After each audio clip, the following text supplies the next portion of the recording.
how did it end up with the Frenchie? We still have him. Okay. I think they're actually going to go the route. Whoa, shit! Yeah, so this is why I'm moving things. Trying to get myself situated. I think they're going to go ahead and keep him. He, dude, he kind of fucked that up. If I'm being honest, like I wouldn't, Yeah. did not expect that from a French bulldog at all. But they're going to just kind of go with more training on him, just to kind of see, and if that don't work, then he's a dog that the biggest thing with him is he's not like aggressive just to be aggressive. He likes to be the only dog. He likes the attention. And they have another dog.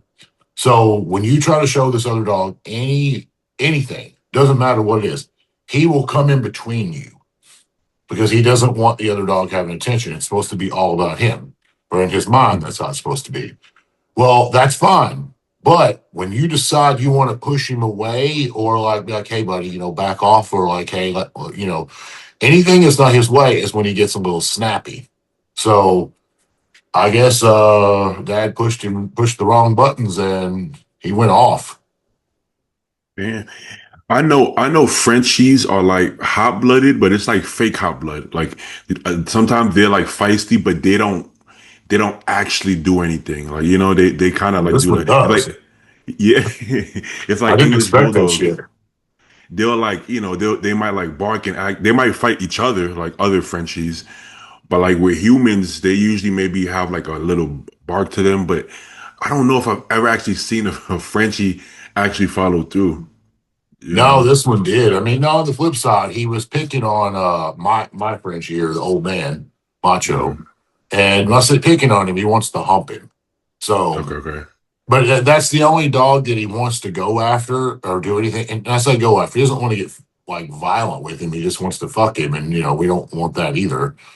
Yeah. Um, no, he doesn't really pay much attention to Tyson, and thankfully so, because I think if he acted aggressive towards Tyson, Tyson would probably end his life. Yeah. I think that's actually easier to fix than a scared dog. A dog that bites out of fear is a little bit harder to fix than a dog that's like, I guess, possessive over Yeah, attention more than anything. Because as long as he knows that he's just not going to get the attention from conducting himself yeah. that way, he'll kind of like, he'll Well, eventually learn it's to. like if he's sitting on you and you move him, if you touch him a certain place, apparently that's his trigger point. He doesn't want to be touched there, Yeah, yeah. and he doesn't like to be separated between whoever he's begging attention from. But yeah, I do think just teaching him a little bit of tough love will go a long ways with his little ass. 100%. The thing about, because I did have a small dog. I had a Bichon Frise or whatever they call it. And it's actually harder to correct a smaller dog because a big dog, like I can't really hurt a 150-pound dog. Like even if I tried, I would hurt myself, right? Yeah, If you try to punch a 150-pound a bully in the head, you're literally gonna break your hand. you Like so, hurt your fucking hand. It's I'm gonna not hurt saying you I a lot worse. tried. Than it's gonna hurt him. Exactly. I'm not going to say I tried, but you're going to hurt yourself more than anything. I've So it's had to like, accept the fact, like if Tyson, he's small too. He's not an XL. Like if he were to actually say, "Fuck you, human," I'm going to take you out. He's going to win. see, what's crazy? Somebody told me that before. I think it was Josie actually. She was like, "You think he could like hurt you or like beat you?" I was like, "No way. What are you talking about? This guy's like 70 pounds." And honestly, I think I believe that. I believe that they don't believe they could beat me. That's the But problem. Yeah, 100%. But if I've seen the game pit bulls that are like they have a 10 out of 10 confidence, they would yep, 100% kill you at 60 pounds. They'll kill you for sure. yep. So I think they like look at Juice is like the softest dog ever, but like, bro, he like he'll eat a whole chicken in like one bite. Like Yep. for sure he would kill me. But it's like our ego is one of well he's 150 pounds. Well I'm 250. It doesn't fucking matter, bro. Like Nope. No, he's it, stronger, he's faster, and he's got more weapons than you. 100%. When Kane, because Kane, I was breaking up a fight and then Kane bit me, and I was like, holy fuck! And I went to correct him, and he bit me again. And at that point, I was like, where do we go from here? Because I can't fight him. I'm either gonna have to kill him or like what's gonna happen Yeah, here? So I was like, you know what?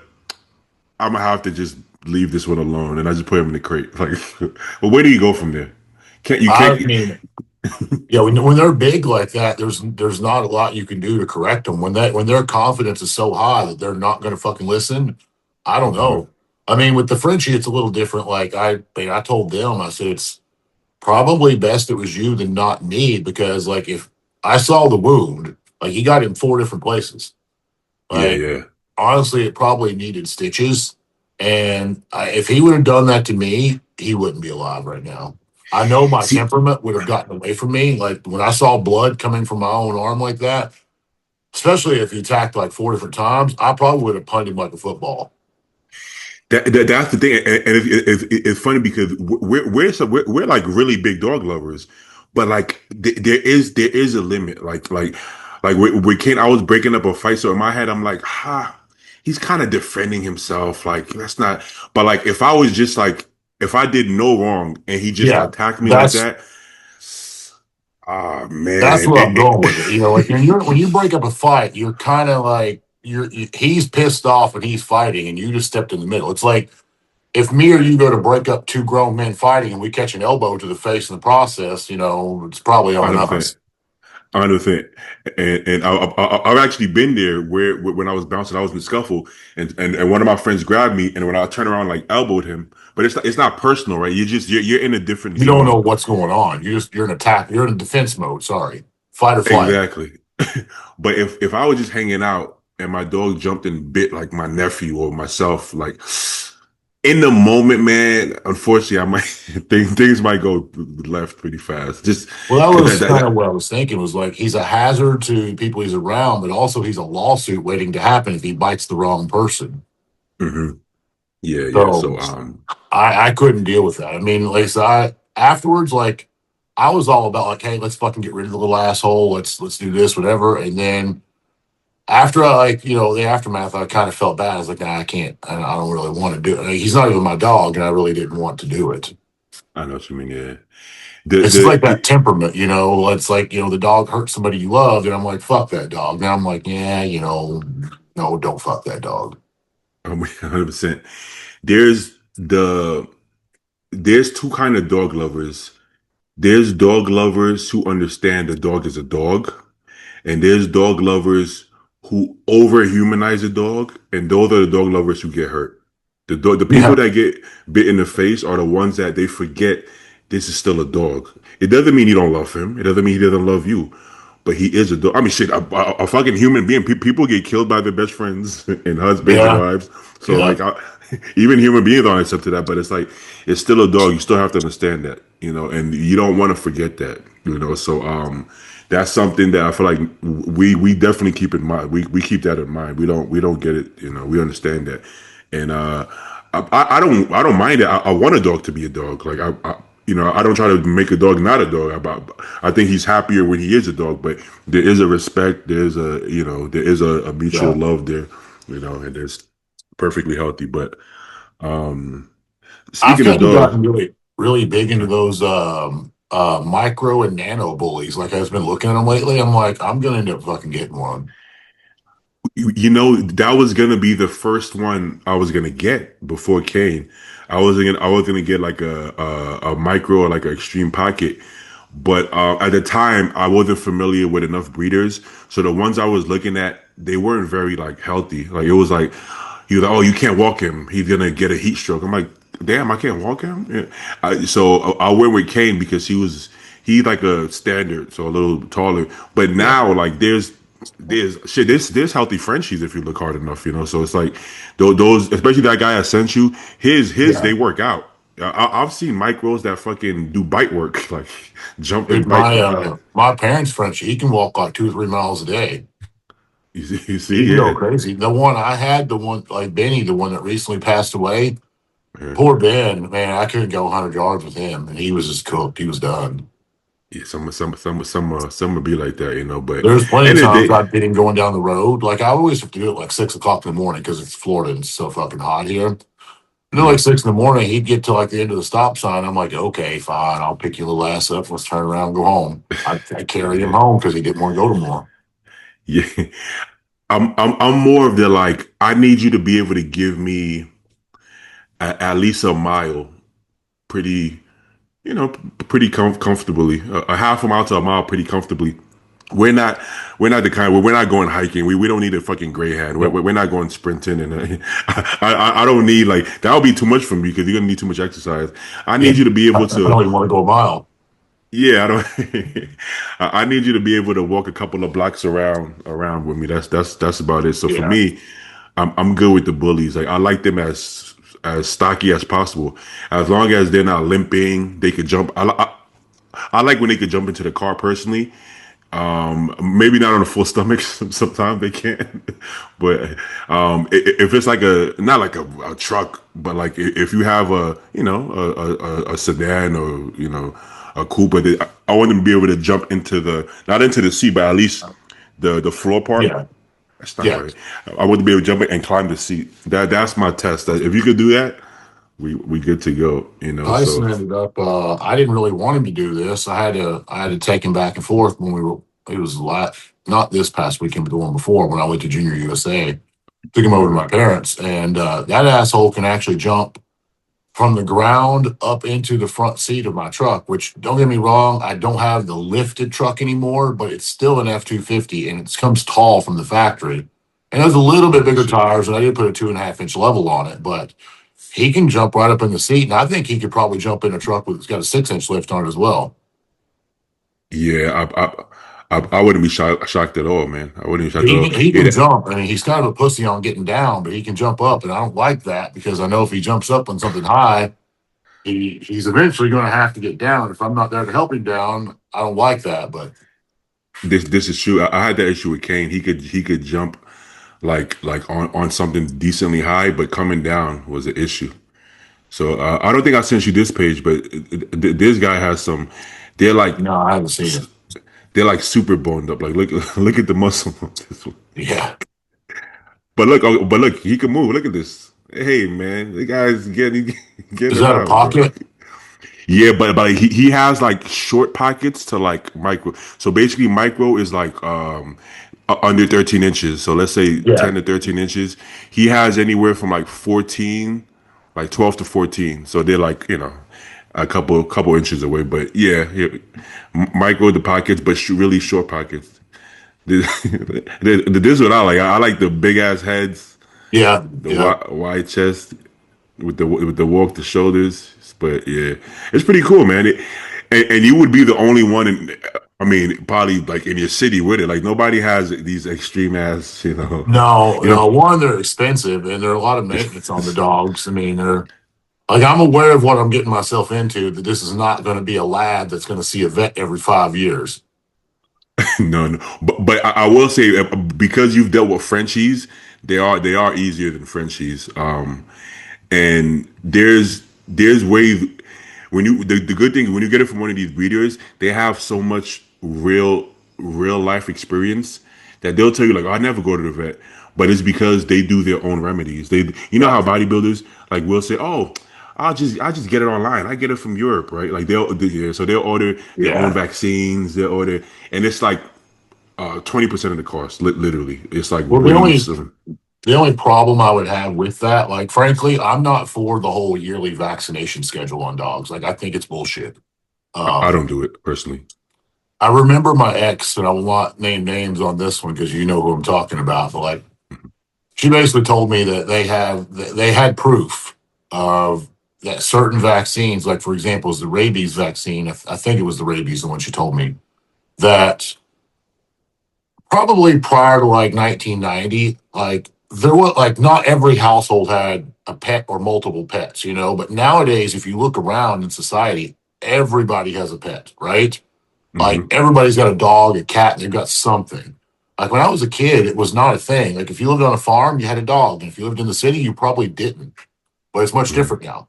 So there was proof that like the vaccine, again, it's just like the stupid I don't even know if we could say it on YouTube and not get kicked off, but the other vaccine I know, That, right? they're Too, like, yeah. oh, you need like four, you get it 4 times before it works. I'm like, no, that's not what real vaccines are supposed to do. It's like, we don't got to go get a fucking measles vaccine every year. Like, that's retarded.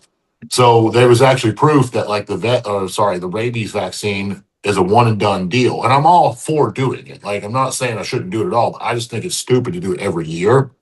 But unfortunately, they do require that in a lot of states in order for you to have them. So it's like, if you're going to get a puppy, I would want actual like legit paperwork just in case, like if you have any legal problems. Yeah, Like this there is we said he go. does bite someone, right? Especially when you first get him because you don't know the dog yet. Let's say he bites someone, the last thing you want to do is not have your paperwork that he's vaccinated and then have well above a six-figure lawsuit on your hands. Yeah, yeah. It like getting to know these breeders, man. It's like you getting into health and fitness and then meeting a bodybuilder and learning that everything you know is bullshit. Like everything you know from the vets are just all bullshit, you know. Yep. I remember at one point I was like, "Oh, can I feed him like raw?" And they're like, "No, he's gonna get sick and all of that." You see people doing that. It's like specially raised in their farm and stuff. It's And I saw not. these breeders like going to the supermarket and buying drumsticks and ground beef, and I'm like, wait, is he fine? He can do that? He's like, hey, like, what do you think dogs eat? Like they're fucking wolves. Like you think they eating kibble in the fucking in the forest? I'm Exactly. like, I'm like, and the vet is like, no, no, this is the best kibble. And they'll tell you like they'll give them kibble like as a supplement, as like a weight gainer, right? Like to add some to add them Yeah, gain weight. But generally, when I started doing that, man, my dogs don't go to the vet, bro. They don't get the skin issues they were getting. They don't get the that's the bad thing. breath. You Is know? I never thought that it was bad for dogs to give them like a raw diet or give them human food. The only reason I say that is like my dad, when he grew up on like he grew up in the country, he grew up on a farm. There was not a lot of money in the family at that time, so they specifically had a lot of blue heelers. I mean, they had cattle, so they're a herding dog. They had them for a reason, not necessarily for just to have them. So that dog, for the most part, I remember two of them that my grandparents had because I think my last grandparent died when I was like 21. So they'll show you they only had two dogs in 21 years. Yeah, yeah. But every night, like when my grandmother made dinner and stuff, the dog ate the leftovers. They called it slop. Like they would just put all of it in the fucking bowl, and that was his food. And they would live between 16 to 18 years old, never seen a vet their whole life, ever. Never got vaccinated for shit, never got anything, never had allergies, never had problems. And that's typically what these dogs ate. So I know it doesn't hurt them. Now, I didn't know there was actually benefits to it. And I was fishing with Paul one time, not Paul from Fit Nation, not the Paul we're thinking Okay. about. No, I can't. I need to get him out sometime and get him on a boat. But Oh, for sure. Yeah, he seemed no, like my Paul, like Fat Polly Cookie Company. oh, okay, yeah, but I know what it So I was is. Yeah, fishing with yeah. Paul, and he was telling me that he had a pit bull, and she used to stink. He's like, we give her a bath. 30 minutes later, when she's dry, she'd fucking stink again. Corn chips is horrible. Yeah, I know what he's And talking about. then he said he fixed it by giving her like a raw diet. Like he explained to me the food and the ingredients that went into it, and I was kind of hesitant. And I was like, yeah, fuck that. I'm not. It's a lot of work, and it's probably bullshit. Like I didn't believe it. And then I think I ended up catching like I caught a shitload of kingfish one day, and I like eating kingfish, but I don't freeze it. I said, you know what? I know dogs like fish. Let me smoke all this. So I smoked like 20 pounds of fish. And then I decided to take all the other stuff and like to make like a meal for the dogs. So I did it for it started out with just Benny. And Benny had skin issues, constant allergies, dermatitis all the time, and he smelled as well. Like you can give him a bath, 20 minutes later, he'd fucking stink. And I never could understand it. I switched over to this diet, all gone within a week. All the problems gone. Everything fucking gone. Not only that, he became more energetic and just more alive as well. Yep, yep. They So actually want to eat. it's more expensive and it's time consuming to actually make the meals like the way that I did anyways. I didn't package them up like, 7, 20, 30, 40, 50 meals at a time and freeze them. I literally hand did every single meal for the little guy. Yeah, to be honest, like if you have a lot of dogs, I think that's where the kibble becomes like yeah, easier to do. But Yeah. there's also levels to kibble. There's like there is actually high quality kibble where it's like mainly real food, just kind of like they do have to burn it and all that shit. So Yeah, that's not the best, but they are better. They're better than worse, yeah, right? But the reason at first I shied away from Mars when I was doing research is like it felt like there was too much things to keep up with that I didn't think I could yeah, handle. So let's say for instance, they're like a lot of people be like, well, freeze it before you feed them just in case there's any bacteria or like you have to deworm them, and that just sounded like way too much. I'm like, I don't even know what the fuck is a deworm.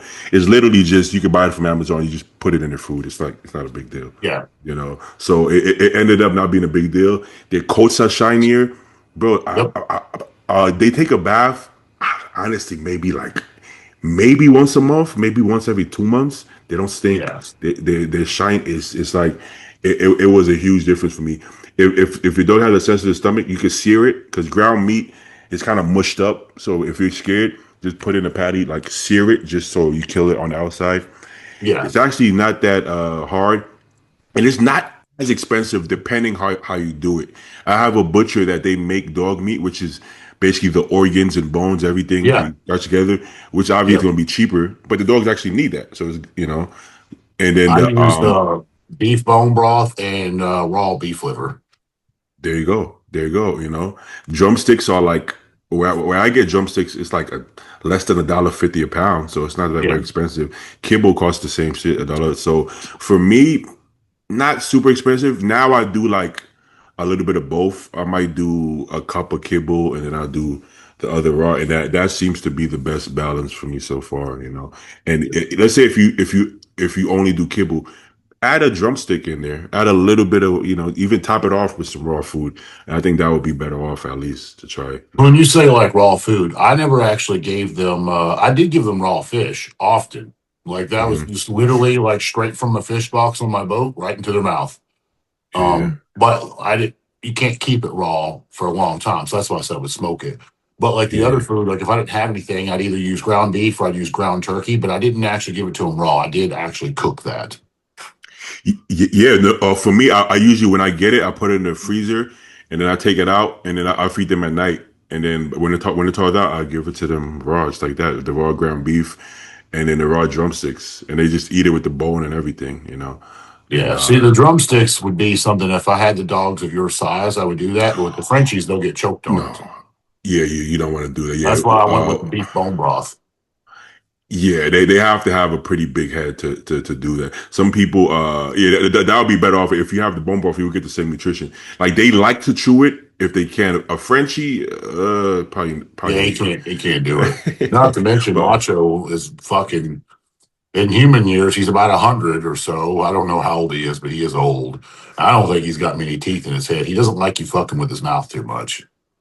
this is true, yeah. I mean, even if you have a big dog and you give him a drumstick and he's eating it super tentatively, probably not for him because you, Yeah. you you don't want the bones breaking. So you'll tell for them from the first bite if they're about their life or not, and then Yeah, from there Tyson would you. be the opposite. I can't give him because what he would do is he would run the corner and swallow it whole. Oh shit, yeah, you don't want Yeah. that. You don't want Oh, that. dude, he got the worst, probably the worst fight me and him had, and it sounds bad, but I did what I had to do to save his ass. My Mhm. smoker's literally like right behind this window on the outside, and I put aluminum foil down and I smoked a bunch of fish for the other two dogs, not for him. And whenever it was done, it was cooled off. I wadded the aluminum foil up, and it was a ball like the size of my fist. And I dropped it by accident. And he sees it, and he gets to it before I can get to it. I'm like, fuck. And of course, he's going to pick it up, and it tastes like fish to him because the fish was just on it. So he thinks it's a big ball of food. I don't know. So I had to straddle him because he was going to haul ass. He was going to grab it and Mhm. run. But I was able to stop him. And I told him, I was like, I knew I only had like 3 to 5 seconds before he's just going to swallow it whole. I told him to drop it. I kind of tried to grab it. He growled at me. I was like, nope. So I put this arm around his neck, like his throat. I Yeah, kind of I took this one like I'm doing a straight up rear naked choke. I was like, Tyson, drop it, drop it, drop it. Now, like I kind of slowly just added a little bit of tension. Like every half a second, I was cranking down a little bit more because every time I would get a little bit more intense, he was like trying to chew on it. And he's trying to get it yeah, small enough to swallow. That's what he was trying to do.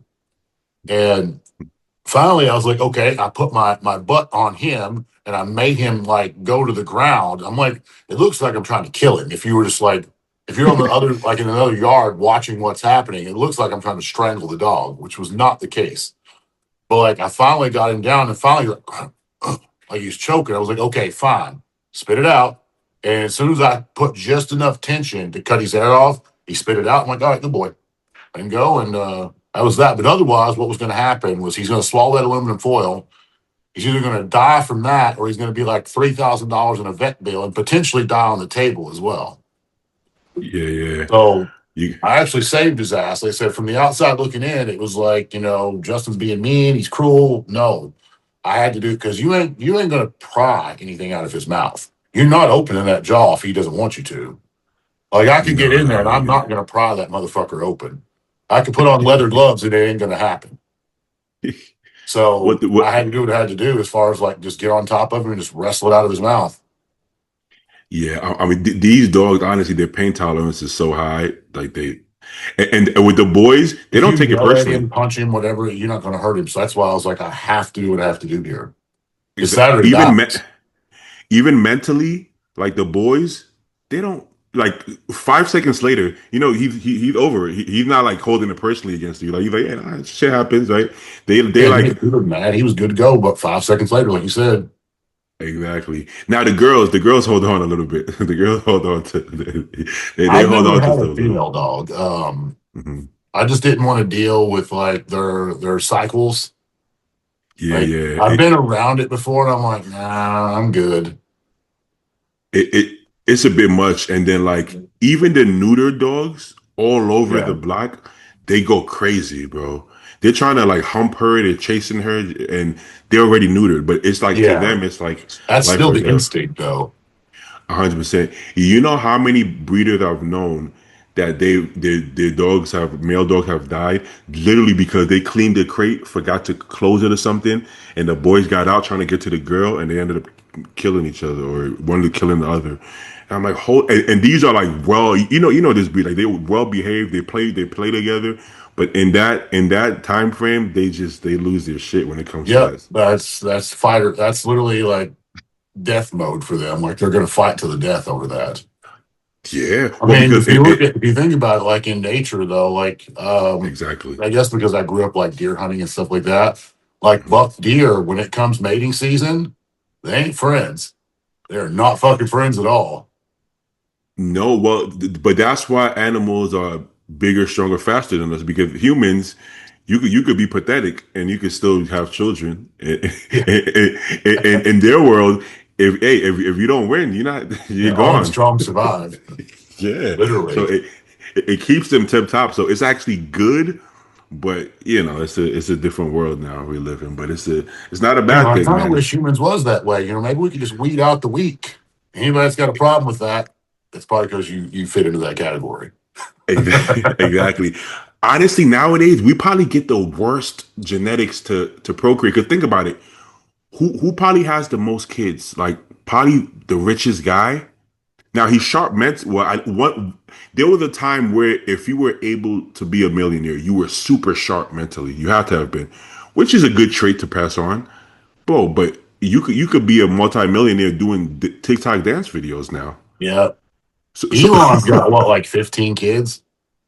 yeah, but He's but but got his shit his on. brain. Hopefully he passes off some of that brain power 'cause that would work. But what if you're like a random influencer and you have 20 kids because you're rich and you knock up all these models, but Yeah. you're kind of stupid. You just you know. Yeah, I see that. I see more of that than I do smart people. hmm So I you will don't say have to this be. though, like when it comes to money, some of the richest people that I've been around has been, I want to say I, this I know here, what you mean. they're not the smartest people I've been around. Let's put it that way. And some of the smartest people I've been around are broke as a fucking joke.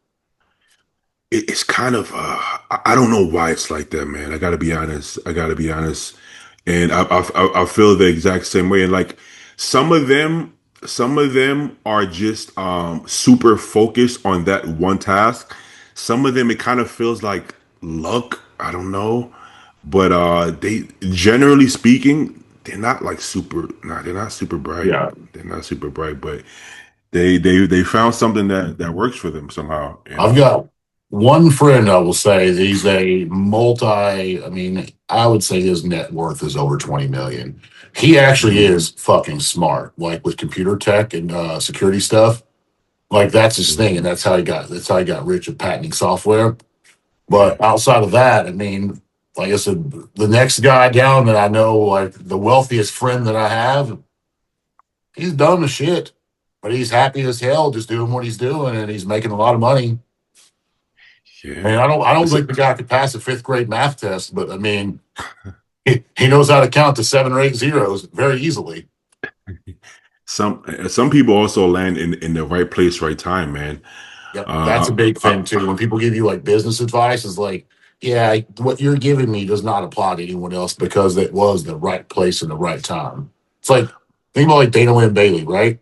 Love her, whatever. But with Dana and the Flagner fail business, everybody wanted to hop on board and get t-shirts, right? Everybody wanted to have their own. Can you hear me? yeah, okay. Uh-huh. Okay, it was a phone call coming in. Everybody wanted to get their own t-shirts and shit and have their own line. Dana was just at the right place at the right time, and that's why she became a millionaire from it. So like, I don't Dana don't like preach like, oh, do what I do and you can be a millionaire too. But like, some of these guys do that shit, and I'm like, nah. Like, don't tell other people how to become a millionaire because what you did and what they're going to do is not the same path. It's not gonna work. Yeah, I know somebody he's I can't call him a bodybuilder, but like he's tall, good looking guy. He's in good shape. He met the right girl, comes from a very rich family, right? Maybe not maybe not the like best looking girl, but comes from a very rich family. He meets her. Now he's in the right room all the time, right? So Yeah, he started actually started training them, started training people in that circle. And I mean, you could charge these people whatever the fuck you want, you know. So from then he starts coaching. He comes out with like fitness clothing. He comes out with a peptide company, and then he's just building business after business. And I know this guy, and he's not a very bright guy. He's just not. But he's in the right place. A very smart girlfriend as well, and very smart family, successful family. And now he has his own wealth, just like that, just from yeah, literally. I think he's married now, or I don't know if he's married. Just getting with the right woman, which is sounds crazy because a lot of people lose money yeah. get married. But yeah, sometimes it's that simple, you know. You never know. All right, let's get into some bodybuilding now. Something I didn't know. I don't know if you saw anything about this. I just saw it this morning, and I thought, well, I'll just wait and say this in the podcast. Hmm. I think Bodybuilders Without Borders posted it. It was from the France Pro. One of the guys, you'd have to look at the scorecards to see who it was, or if you go to his page, you can pull it up there. But the Yeah, I know guy what you're talking apparently was in the first call out, like a 6-man call out, about. Hmm. but yet he finished like, and like in finals, he's not in the first call out, and his score is like pretty much last place. Hmm. How did that happen? And then And if this you look at the guy, scorecards, it's here's the thing. Like this is, I'm going to be skeptical and say what I want to say, and the IFBB can correct it, and I will shut the fuck up at that point. But like, if you're in the, yeah, I think it's, yeah, this guy. Um, so if you look at the scorecards, if you're in the first call out, I don't remember the full details of like when Lee Priest was in the top 6 or top 5 at the Olympia prejudge and finals, and then when it comes to awards, he was out of the top 6. Like that's not possible if if you didn't get actually compared to people outside the top 6. So like if this guy was in the top 6, first call out and he exits the stage, and that concludes prejudging, he should have a first through sixth place prejudging finish. But his prejudging says he finished 14th. So that's just straight up fudge numbers, making the shit up to try to make it look good. Like that's a horrible move. And like I saw, he said how um, head judge, excuse me, head judge hasn't responded. They're not going to respond to that because they fucked up, they got caught, and now they're just going to brush this under the rug. That's what's going to happen with that. mean, And that they sucks for this wouldn't be. guy. I mean, at the end of the day, like even if after prejudging, he went to the head judge and said, "Fuck you." Like, I mean, that wouldn't be smart, but if he did do it, like that's still you could argue and say, "Well, we'll give him 11th at finals and 6th at prejudging." That's still going to put him at like 7th, 8th place. So Yeah, that doesn't make any sense. And I mean, just objectively looking at the way he looked, that's not going to be a 15th place physique in that yeah, show. and then like I read the comments on it. People's like, "Oh, well, they saw him up there, and then they changed their mind." I'm like, "No, that's not how it works. Like, tell me you know nothing about judging in bodybuilding without telling me, because if he was up there in the first call out, and let's just say they made a mistake, and like, yeah, we really don't like this guy, they would have probably put him back in line, put someone. As I have seen this before, I have seen them tell people to get back in line, and they bring someone else up, and that's okay because you're actively judging, and you obviously saw something you didn't like." But if he stays up there the entire time and he doesn't get put back in line and no one else comes up to take his spot, the worst he could possibly place at prejudging will be sixth. Like I said, you could drop him to like 14th at finals if you want. Like if that's how you feel and you really want to just shaft the guy.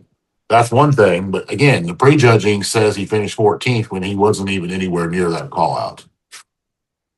Yeah, you can't go back and change the prejudging score That'll after be the one fact. that I feel like there will be no official statement made by whoever that. I don't even know who the head judge was. I couldn't tell you, but there won't be no statements made. There's going to be nothing.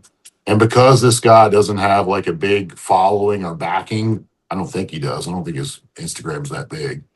Like, and not to mention, he's not going to say anything because he knows if he does, it's just going to make things worse for him. Yeah, that's not okay. You know, because it's like if he was somebody popular, it wouldn't be it would you wouldn't be able to keep it as like right hush hush. Yeah.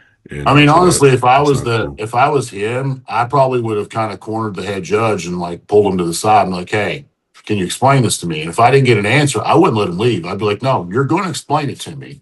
It has to make We don't have sense. to film it. I don't have to put you on blast, but I want to know what the hell just happened here. Like, I didn't say, you don't got to get hostile with someone, but like I would demand an answer. Like you're going to tell me. You got to tell me something that's not okay. Yeah, that's not okay. I don't know. You Maybe can't his go. English is bad, or yeah, maybe he just didn't feel comfortable having the conversation, and I'd understand that, but still sucks. Yeah, I mean these guys work really hard to get on stage, you know, and it's like they're gonna accept what placing they get, but it has to make sense. Yeah, it does have to make some kind of sense. You know. Okay, let's see what's going on here. Bonac won. Did you see the comparisons between Bonac and Sas? I saw not the actual comparisons. I saw like literally when they came out in groups, and that's when I had other things going on. I think I was actually out on the water. So let's say without even seeing them, who would you have thought was going to win if you were predicting it without seeing Without them? seeing him, I would probably say Bonac, just because he's a little bit more established and he's very consistent. But that being said, Hassan has been incredibly consistent this year, and based on what I'm seeing here, like this side shot is probably going to go to Bonac just because I mean, Sasana has the better like arm and delt detail. Bonac has the Hmm. better leg, and he's a little bit more bubbly. Conditioning wise, here it's going to be hard to beat William on conditioning, even though Sasan is good. Like I'd say their conditioning is both great from behind. William's thicker, so I'm going to pick him on this back double. Well. Here's the thing. I don't because I'm not here. I don't know if because okay, see him and Cal, I've never seen a human being that shredded. So I'm thinking he must have Who not been as Sasan? hard here. Yeah. So I'm thinking that I don't think he was as hard here as he was the last couple of shows because Bonac actually looks harder than him from behind, which is like almost impossible because Sas is like as hard as Sas gets. I know Bonac gets super hard too. So just looking at his glutes here, I don't think he was as hard as he was at the cow. He was like no Yeah, no, skin. I agree with you on that. I remember I thought that like when he won the cows, like that's the Sasan that I remember seeing back. I don't want to say he retired, but he took several years off. He did, yeah. So yeah, so I don't actually think he was his best. But that being said, listen, Bonac is so shredded here. Even if he was his all-time shredded, I don't think he would have like been so much ahead of Bonak's condition. He would have been sharper than Bonak probably, but slightly, right? Yeah, the thing is, because there's a size discrepancy between the two, like Hmm. William would have to be really, really off. And Yeah, he's never really, really off. Like he may be off by a tiny bit, but like he's never just like, what the fuck happened? yeah. So that being said, I think the size alone would have pulled William over on this.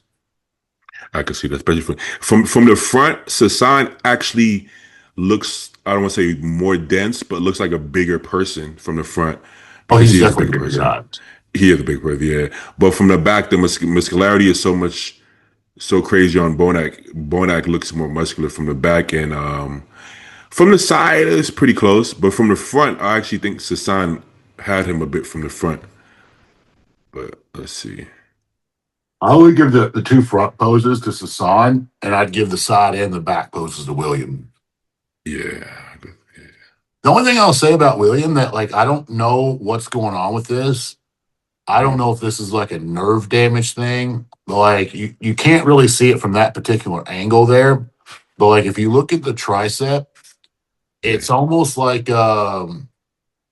Short. like for example, there's not a lot of meat down here like what there once was. It almost Mhm. looked like it's atrophied a little bit. Yeah, quite a bit. His arms are still big, but the They're not as insertion, full as they once were. And by full, I don't mean like muscle and glycogen. I mean like actual tissue. yeah, the insertions kind of like shot up a bit, like it like almost retracted. But I could say the same thing about Sas. Sas used to have fuller Yep. arms as well, He did, you yeah. know. No, that's 100%. But he told me that literally it just happened over time. Like there's no like injury or anything. It's just like he, it just happened, and it's like This it is does happen for some people. It does happen actually. this is kind of my hypotheses on this, just because of Mm-hmm. some recent stuff that I've went through, and I recently talked to some people, and I was like, damn it, it kind of makes sense. Mm-hmm. So obviously with my back issue, I didn't really think about this, but when I was at Junior USA's, I talked to someone. I won't name. I don't know if this is like public, so I'm not going to say what he said or who he was. I'll say what was said, but I'm not going to say who it was. Again, I don't know if it's public and he wants people to know, but like he said, he had a lower back injury, and he said when he had it, now his calves are pretty much gone. And I was like, I kind of thought to myself, like, fuck, man, like I don't want my calves to be gone. They're not. They never were great, but like I don't want them to be fucking gone. So if you look at guys like Dexter being one, he didn't have any calves towards the end of his career.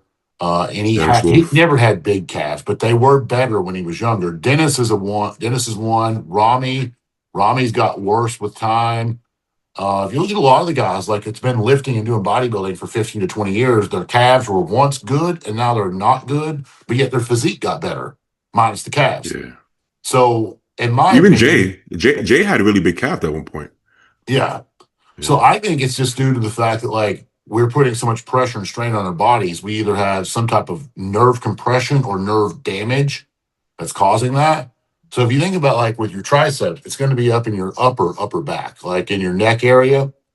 So if any injury goes in there to that particular region, it's obviously going to shut down like I guess like the nerve endings and the firing of that muscle the way it's supposed to. So that could be a thing. Not saying it is, but it could very well be a thing. So when I see someone who is continuing to improve, I don't want to say William has improved, but like the fact that he's holding on is a win on its Mhm. own because he's getting up there in age now. So the fact that there's nothing else that's showing any signs, it kind of makes me wonder because you can kind of see it there in the front double, like the Yeah, shorter you can. tricep insertions. Yeah, But yeah. I think there's a potential like nerve damage. So like when I see that, that's kind of like my answer to that now. Because I mean, I'm going to find out over the next couple of months. Because the guy asked me, he's like, "Do you have any nerve damage in your calves?" I was like, "Well, I had on blue jeans at the time." I was like, "I don't think so. They're fine right now, but it's 2 months into this. You know, like they're not going to just disappear overnight." I think all that shit is nerve related. From the lat, we know how in the lat Yeah, we saw with Jay. I mean, Dennis Wolf actually had a spine back yeah, he surgery, had a right? neck Yeah, issue. or neck. I'm sorry. Yeah, but I think across the boards, all the including Ramy, anybody who had like their lats kind of roll up, triceps roll up, Yeah, biceps roll up, calves. I think it's all nerve related. I think Nobody it's wants nerve. to Yeah. hear that. Nobody wants to hear that. It's not a fun thing to hear because to some guys it happens young. So some guys it happens in their early mid 30s. Yeah, and Some it's people, permanent too. yeah. So it's hard to just admit it to yourself, but it does happen pretty often. And there's no other explanation. Like nerve is the only thing that would make sense. You just can't. But It's for just, the longest time, I used to think that Ronnie had a stroke, Coleman, and he always okay. denounced that. He said, no heart attack, no stroke, but like his left side went fucking haywire the last like Yeah. one or 2 years he was on stage. Well, at the time, I was young when that was going on. I was like 19 to 20. And I said, that's a fucking stroke. He can lie. He can say what he wants. That's a fucking stroke. Well, then, like 2 years later, is when he started having spinal surgeries. And I'm like, yeah, that kind of explains a few things. He did have a fucked up back. You know what, man? Even if you have zero back pain, I would put money if you took 100 bodybuilders and put them through a full body MRI. They're going to have We all, issues. we Yes. all got some. We don't just look. Our spine doesn't just look normal. Like And that's the it's thing, not. though, is like when I had my MRI done, apparently I had three other like minor issues that I was unaware that was even in there. Never gave me pain, never gave me problems, no discomfort, nothing. But I have something on like the T1, like T1, T2. I have something on like the L2, L3, and then I've got which was the reason I went in was the L5, S1, which I kind of knew that. I needed to see what was going on before like starting treatment. Yeah, yeah, But yeah, I mean, man, those other two was there, and I think there was some other issue. I don't even remember what the fuck it was now. But there was like three things. I'm like, wow, didn't even know that was going on. But here we are. man. Blood work is one thing. Even heart scans is one thing. But if you're a bodybuilder in your mid late 30s, 40s, and you're willing to get into a full body MRI, you got some balls because I I'm don't actually even going want to to know do what the fuck. Uh-huh. when I'm 40. Since you said the full body, there is a scan, and apparently it shows everything from like muscle tears, tendons, ligaments, spinal stuff. But it also shows if you have cancer, like all like it's like the end all be all of scans. It's like $4,000 or $5,000 to do this, and insurance, to the best of my knowledge, don't cover it. I was going to wait till I turned 40, and I was going to do one pretty much from the top of my head to my toes, and just be like, okay, I don't Scary, really. man. One side of me says I don't want to know, but the other side's like, well, if you don't know, it means you don't address it. If you don't address it, by the time it does start to show symptoms, it may be too late. So it's like, even though it's a scary thought, at least, take it head on.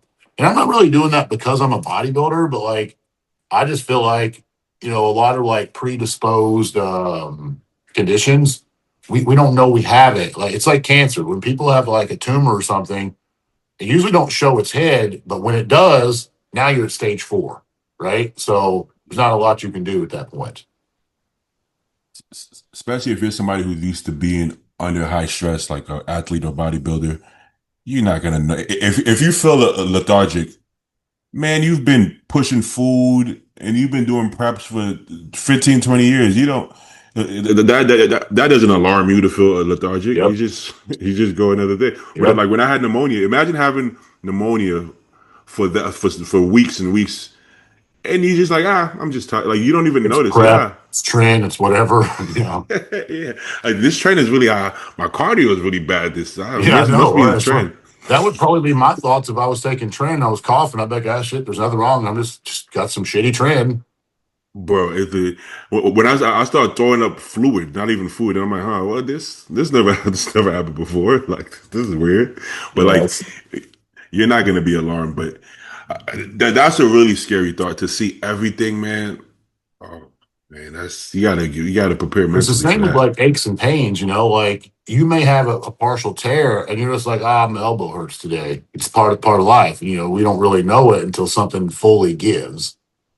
Yeah, something is going on. Like if you've been waking up for months and the right side of your neck hurts, I probably slept wrong. Like maybe you did, but like Yeah. Mine does Let's hurt speaking of which, but yeah, yeah, my actually does still look a lot, but something is probably going on, right? And if yeah. it's not addressed, it's probably going to get worse. But we have a habit of just something's going on there, you know. Okay, let's go back to the bodybuilding. I saw the guy who got did he get third? I think he got third. I thought he was super impressive. Let's see, make sure I get the who the fuck is this? Uh, us guy with the big legs. Holy shit. Yeah, he That's pretty looked. impressive. There's some good Europe got some freaks. We just don't know them. But that's actually Yeah, pretty they do have impressive. a lot of good bodybuilders over there. It just seems like the Europe shows, they always get kind of sewed up with like the same guys winning it. I mean, you got Boddick, you got Sasan, you had Yeah, Hollinshead winning there for a while. And those guys and Nathan, um, yeah. those are the guys that's winning. So that's the ones we're paying attention to. But these guys, they definitely should come to the US and do some of the shows over here. Oh, 100%. I mean, He can be a little tighter. I think that's probably what held him back. yeah, if you don't have like a super unique shape, you kind of have no choice but to be huge and shredded, you know? Because we might not say like Sasan or Bonak are like super aesthetic guys, but if you compare them to like the average bodybuilder, they do Yeah. have like they still have a flowing physique, you know. Yeah, we're used to comparing them to like the top Olympians because that's where we see them at. Exactly. Yeah, you start comparing people to fucking Samson and Andrew and Keon. Yeah, they're not gonna look so shapely, but they're pretty shapely. I'm trying to find that. I think it was this guy. Is it me or this guy's really fucking impressive? Let's see. Let me zoom in. I thought he was pretty impressive. Was he third? I believe so. Yeah, I believe so. I like the bubbly. Anytime I see somebody bubbly but in shape, I think it looks really, really, really, really good. I like that combination. But yeah, I believe he's third, and he's I don't know if he Italian or Brazilian. Uh, I don't. Parts- Based on his name, I don't know. Roberto seems more Italian than it does Brazilian, but It does, yeah. I mean, he's in shape. Can he be tighter compared to Sasan and Bonak? Well, I guess for yeah, he's going to need everybody. a little bit of both, though. I think he's going to need size and a little bit more conditioning to hang with the top two. But I mean, he has the structure and the tools to be there. He When has you the when tools you to beat them both. It's just a little bit more time to do so. yeah, let me open it. Like when you break down bodybuilding to its like most. There we go. Let me see. Elementary. One more pause. Yeah, most like basic. It's like it's always like, bro, who can get the biggest and hardest, and that's always gonna be your best bet. Put everything else aside, your shape, your balance. If you can get as big and hard as possible, you'll win some shit. Let's see, this the same video. It's a different one. I like this guy. He looks kind of short, but I want to see him next to the other guys. It's hard to tell. 4 days out. He looked actually harder here. Yeah, he does. I mean, one thing I will say, like when I see people that do this, sometimes I don't because he looks kind of pale just based on the He lights. does. Uh-huh. So I think a lot. Yeah, he actually does look sharper here. I think something that a lot of guys need to take into consideration is if you are pale like this, start Mm-hmm. using protein at like 5 days out, or use Mm-hmm. whatever like base tan like 5 days out. That way you can wash it off before you get like your final coat on, and you're not adding like 4 layers of skin. I mean, because the tanners, it's not their fault because like their job is to make you a certain color, and if you show up looking like Casper, they're going to have to put like an extra layer of skin on you to get you the right color. Yeah, I've seen that up close and in person before. Um, so in my head, I thought maybe the actual tan itself is holding water because it's seeping under your skin. or is it the actual color? Like something I saw with Stu actually. I was in his hotel room for the cow, and I felt like after the tan, it looked like there was a film almost under the skin. I don't think it's like the water from the tan. I don't think there's any water like from the tan, but like I just remember there was times that I would get guest or that I would guest pose and I would get tanned, and I'm Mm-hmm. like, man, I look like fucking shit. Like I looked better 10 minutes prior, but it's because again I was white, very white, and like they put like a hefty layer of tan on me, and it would kind of throw my look off a little bit. Thankfully, I did kind of master that as far as like competing goes because LSR has different like formulas per se that they use. And I had like the same girl. I don't think she's a part of the team anymore. I think or maybe she's like moved up and she's not actually spraying people now. But she knew exactly what color and when to put it on me. So we nailed that. That was never a problem. But I mean, that's Yeah, also something that, you have to have a little bit of time and experience doing. Like with Joe, I had him do his tan like 4 or 5 days out. It proved to be effective with him. yeah, yeah. Well, another thing I've noticed also, what the with the oil, if y- if you're not really peeled, like super dry, you don't want to overdo the oil. No, you don't want to look like you just went to a fucking Diddy party. No, no. Now, if you're super dry and you're dark skinned, you would want enough oil to not dry out. Yeah. Like, if you're on there and you look super shiny and you're sweating, you start to look soft. You start to look There soft. was a product and it doesn't exist anymore. It's out of production. It's been out of production for at least 10 years because I actually paid. I shouldn't say this, but I'll say it because I was sponsored with LSR. I love the company. I loved all their products, but there's one thing that they were missing. Protan had one up on them. It was an old formula, and it was I don't know the brand. I don't know the name of this formula, but it was like a gel instead of an oil that goes on. And this gel, it doesn't sink in or it doesn't absorb into your skin. So like they used it on me in Australia, and I was like, this is awesome because like obviously if you start sweating, that's going to be a different story. But if you're not sweating Yeah, up there, this stuff doesn't soak into your skin. So once you get the right look, you don't got to worry about pumping up and then walking on stage and your body taking all that oil in. It stays the way it is. So once you have the right amount on, you can wipe more. You can wipe a little off if you need to. You can add a little bit more, but it stays the whole time. And they don't make it anymore. And I remember in 20, it was the Arnold. No, it wasn't Hong Kong. I didn't like those girls in Hong Kong that tanned me. There was some words on that. I think it was Australia. They ended up mailing me. I asked for it. I was like, if I pay you all, can you just give me as much as you got left of this shit? I don't think I ever had the opportunity to use it. yeah. But yeah, the oil thing, if you go too much oil, you look stupid. If you don't do enough, you also look stupid. There's a perfect balance. Yes, yeah. I had a client overdo the oil, and I didn't know how to. I wanted him to try to wipe it off on stage, but this you can't communicate that. Once it's done, it's done. Yeah, once You they're on know, stage, they can't make any corrections at that point. 100%. Yeah, I'm not. I don't usually go backstage with my clients just because it's like $1,000 now. It's like It's insane. it's insane.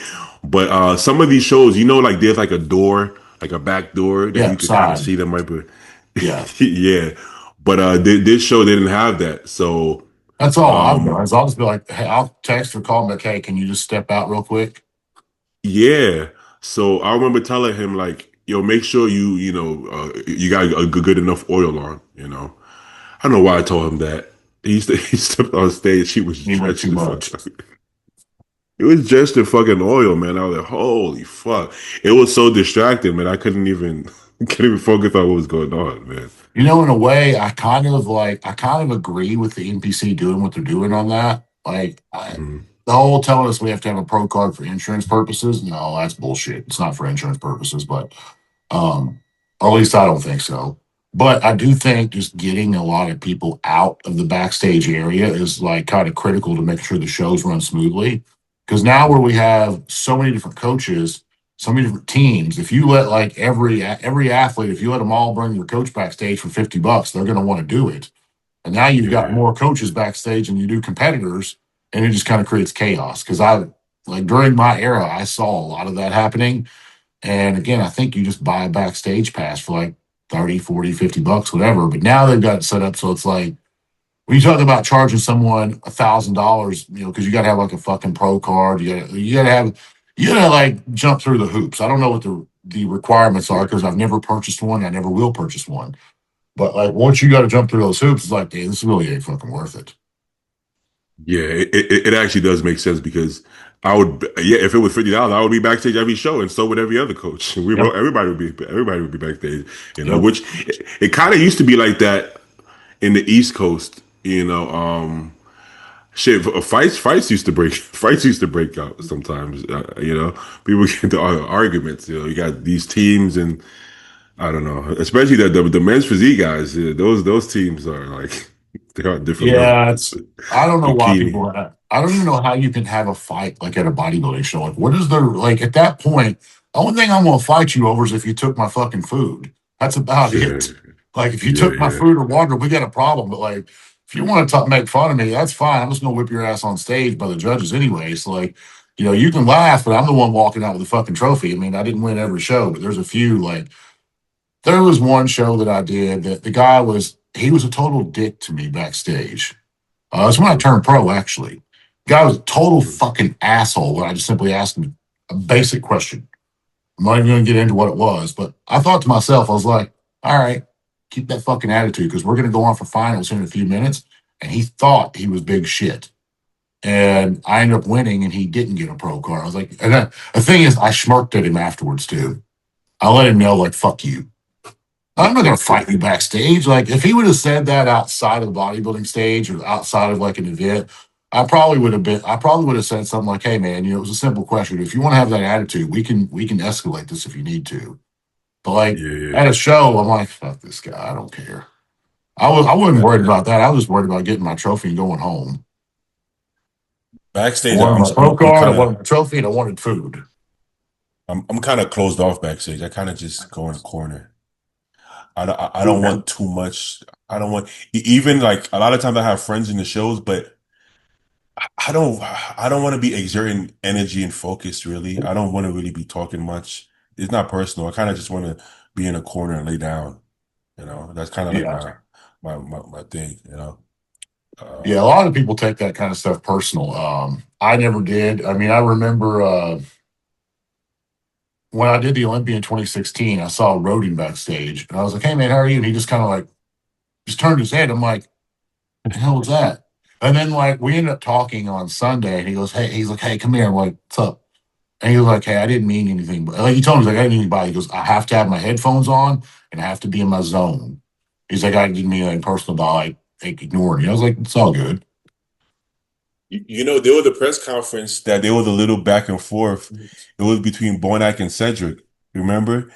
Because they're friends, and then Bonac was like, but Bonac he wears his heart on his sleeve, so he'll Yeah, just say he was like you act like you didn't know anybody backstage all of a sudden like we're friends, and Cedric was like it's a personal thing. It's just that's my zone. It's not personal. We'll talk more after, and I get it because from what I've heard, Bonac is like he he doesn't take bodybuilding the way other people take it. Like he's chilling. He's backstage yeah, like helping people out, helping people with oil. Like he's like he's been doing this for so long. He doesn't feel any pressure. He's like the guy giving people advice, answering questions backstage. So if that's his way of doing it, whereas Cedric was somebody who's put a lot of mental stress on himself, yeah, so I could see how they could have that miscommunication. Bonak's probably, hey, what's up, man? And Cedric is probably just like in his own world, and he's probably yeah, kind of like, what the fuck? Like you don't know me anymore. So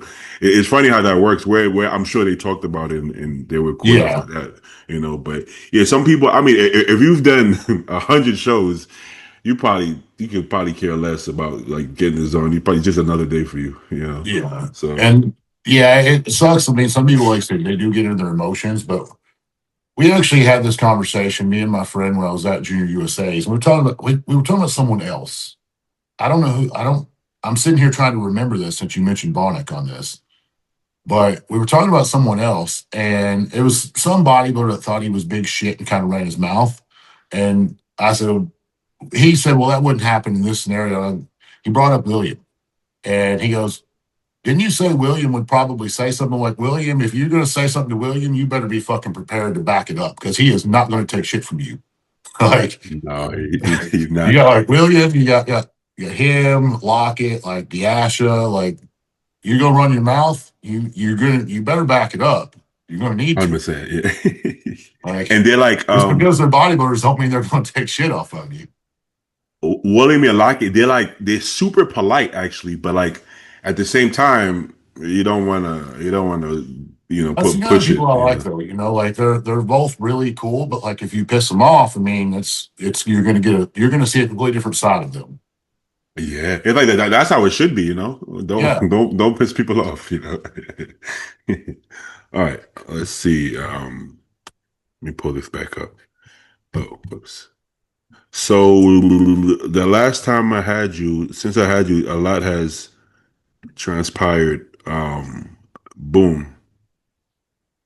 Nick threw his hat into, I think, Tampa. I knew this was coming up.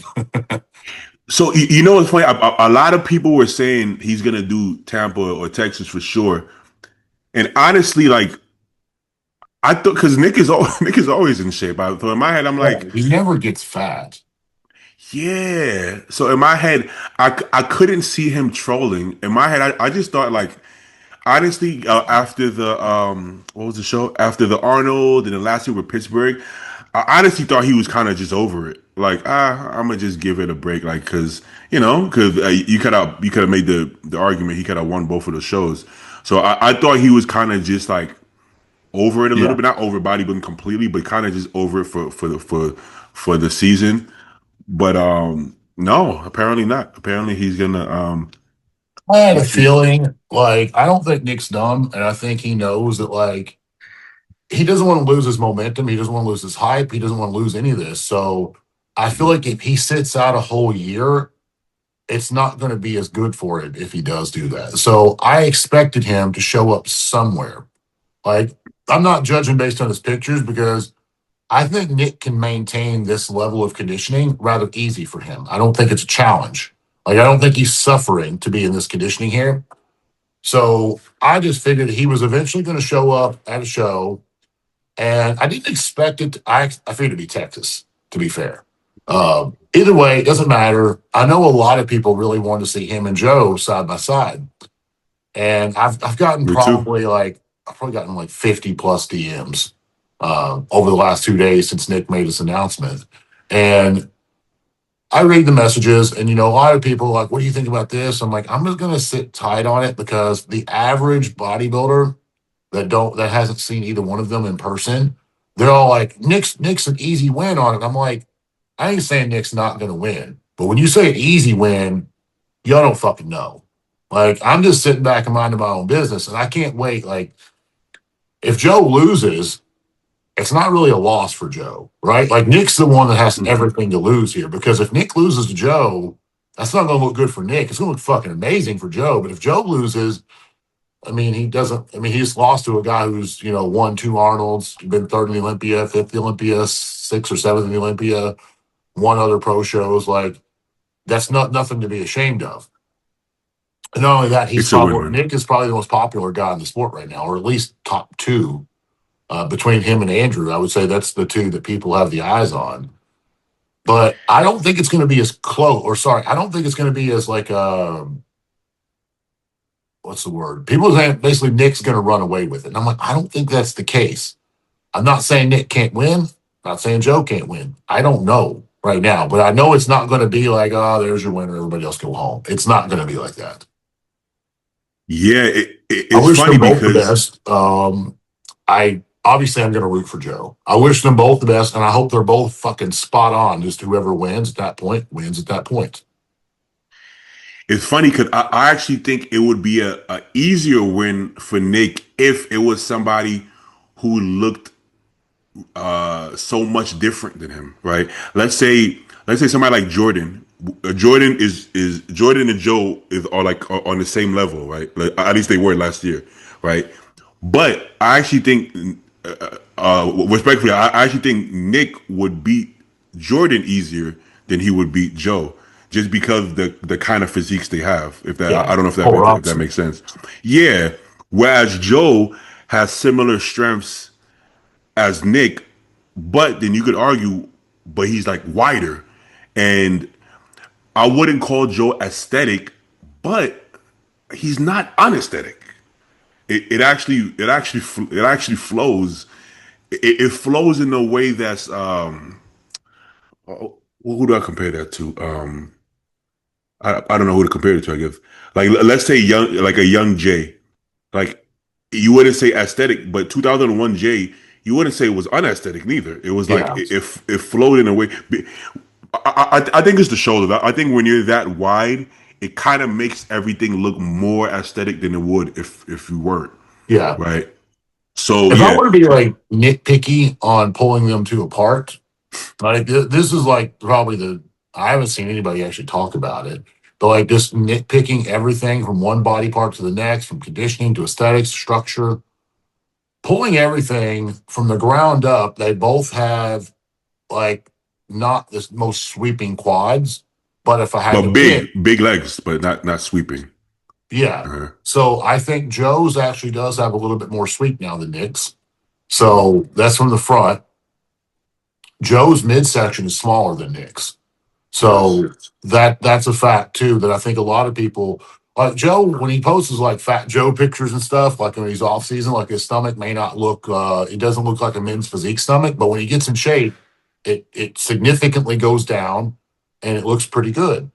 Chest wise, there's very few people can hang with Joe on chest. It just is what it is. His chest is not normal.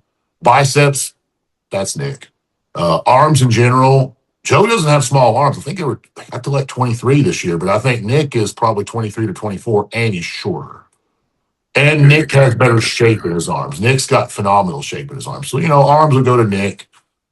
Back, as much as I want to say Nick, because Nick seems to have more overall mass back there, but Joe just has a different level of detail. Like that's a coin toss to me.